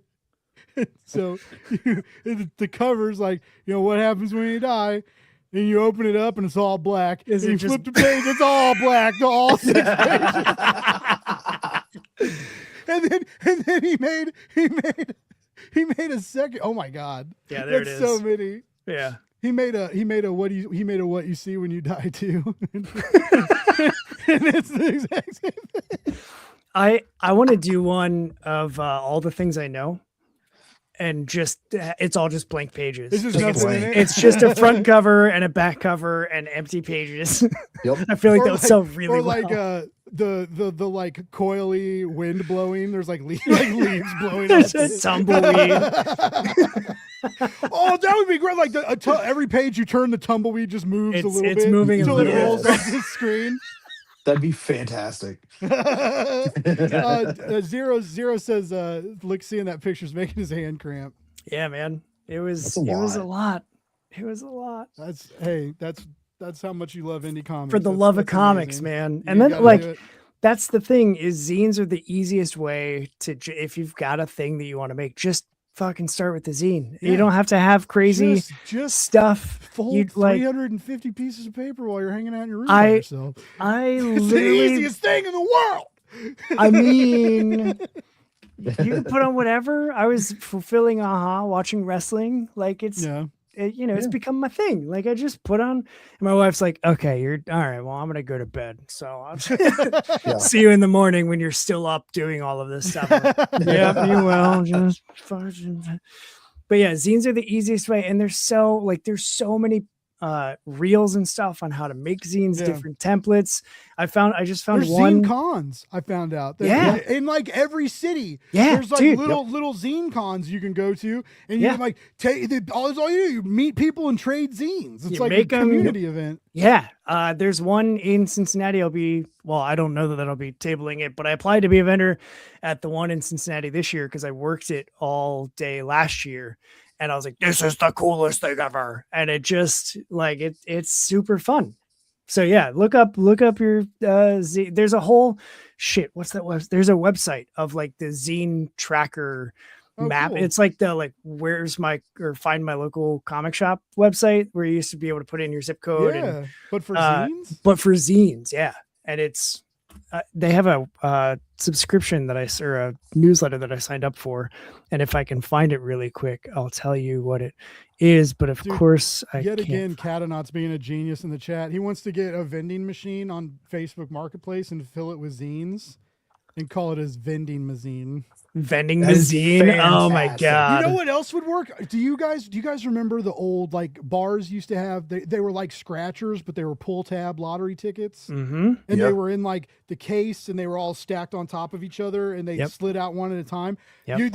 That would be cool. I mean, oh my god, they're made to like hold like 2,000, so you have to fill it with like. But that would be kind of cool too. Like they would like spit them out and stuff. But yeah, that'd be sweet, dude. That would look great on a table too. Like. Yeah. People come up and hit a button and it spits a zine out.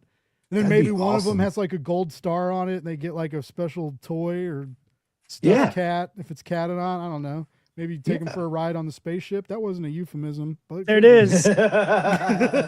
There it is. Nearing that That's how 3-hour you mark, sell we're your getting comics. weird.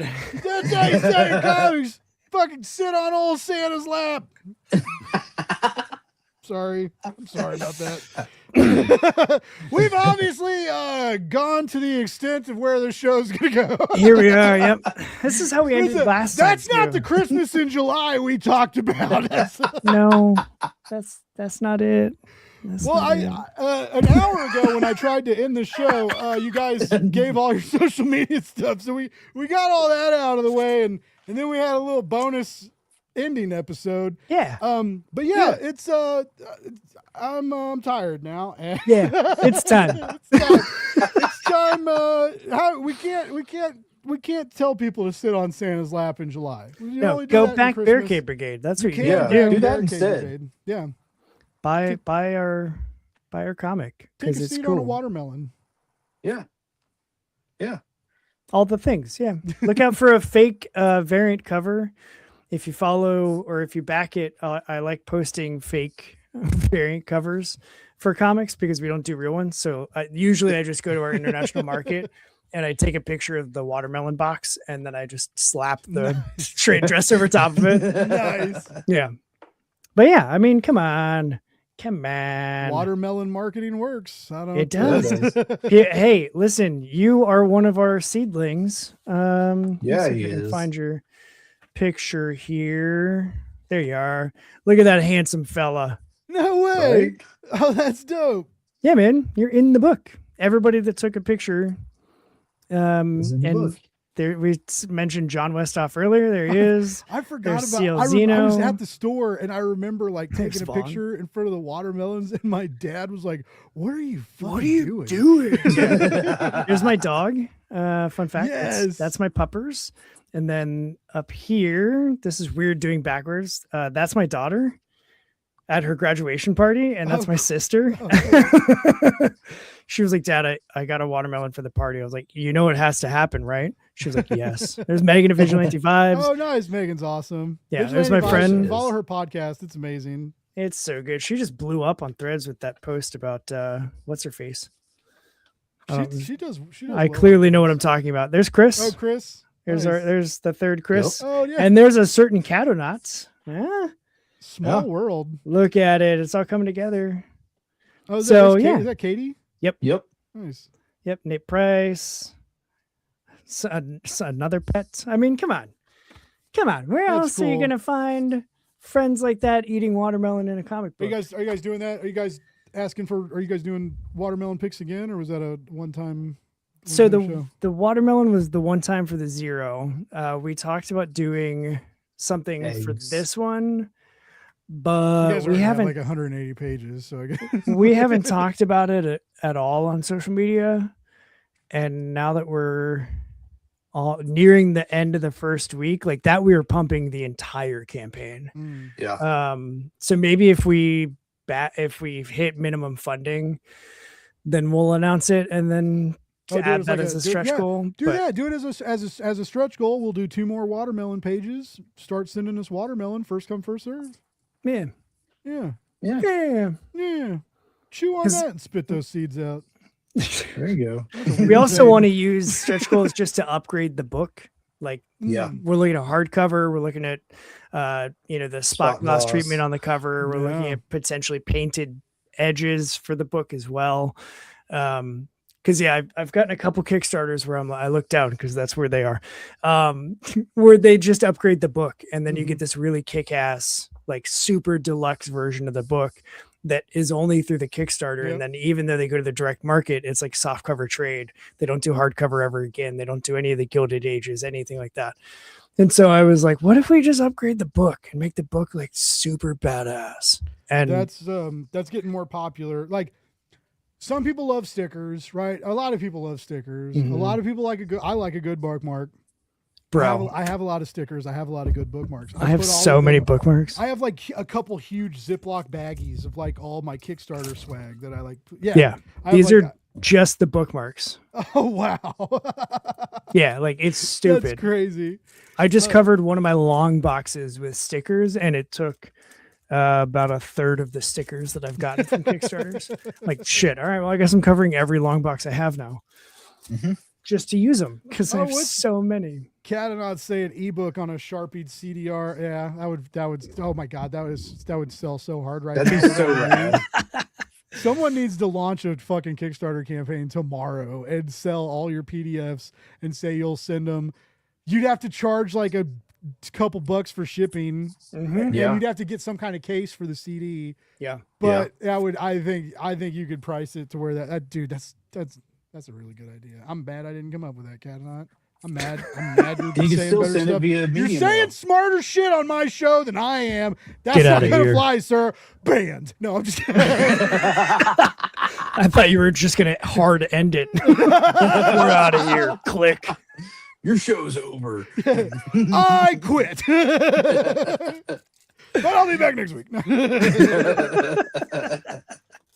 No, we are coming up on 3 hours, and before I tell another story, no, it's time to wrap it up. You guys are so easy to talk to. I say this every time. Keep making comics so you can keep coming back on my show, because I love chatting with you, and I love your guys' vibe.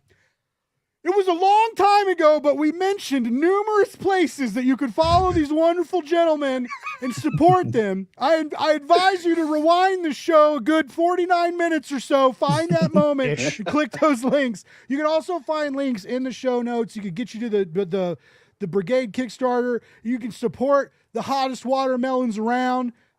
They're like, are they hot watermelons or are they drop dead sexy now? I don't know. We'll see. It's getting close. I love the name Hot Watermelon. I wish I could be like Hot Watermelon was my nickname in high school, but it wasn't. It's what I they didn't have a called me nickname in the in high school. streets. Yeah. Shit, hot watermelons here. Go, go, go, go. God, did you imagine like instead of Blake's Buzz if it was like the Wondrous Watermelon or See, it's okay. I know I'm in the Midwest. My one of the shows I did in college radio was called Hot Watermelon. Oh And really? I was like, I gotta bring that back, dude. I loved that name. It didn't get near enough the attention. I also did it under a fake name, Logan Scott. You know, Wolverine Cyclops. I used a stupid accent the whole time, and it was the best. I had a ton of fun doing it. But yeah, I was like, that was a great college radio name. I'm gonna use that for the band.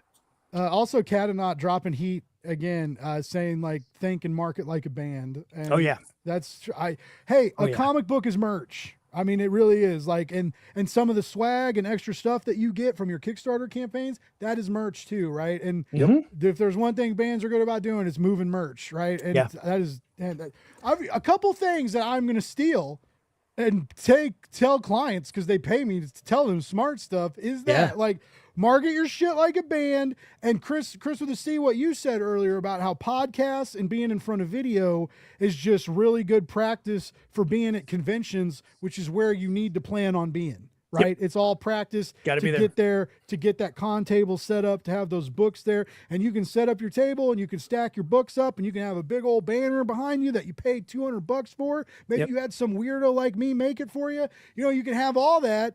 But if you just sit there and let people walk by you and don't engage. Yeah. Yep. Also, just to point out on the Kickstarter page, under the "What are you backing?" section, I did specifically say be sure to peruse the add-ons and pick up something from our merch table and rep your new favorite band. So already on the branding, my guy. Yep.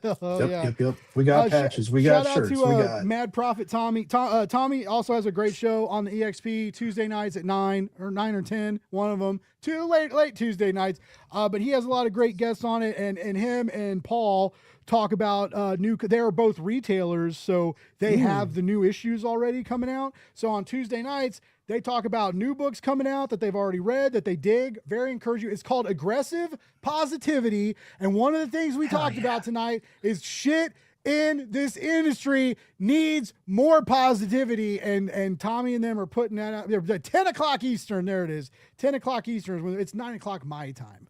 No one cares about my time, though, because I'm central. I'm just a central piece of shit. Nobody cares about my time zone. That's fine, Tommy. That's fine, because I love you, and I love aggressive positivity, even though I'm being a little aggressive negativity right now. No, you're being you too, aggressively Tommy. central. All right. This was so fun. Everybody, please go click those links in the show notes. You got to check out Barricade Brigade. These guys are working hard trying to put good vibes and good comics out there. And that's about all you can ask for in this crazy world. I love you. I appreciate you. Thank you so much for listening to me be weird and cram hot dogs down my throat. I never thought people would do that. I'm sorry. I just didn't. I didn't think that's where life would take me. I didn't think I'd be 40 years old screaming into a microphone on the internet being like, God damn, I love hot dogs, but God damn, I love hot dogs, and I love comic books. And we'll be back next week with another 9. Ah!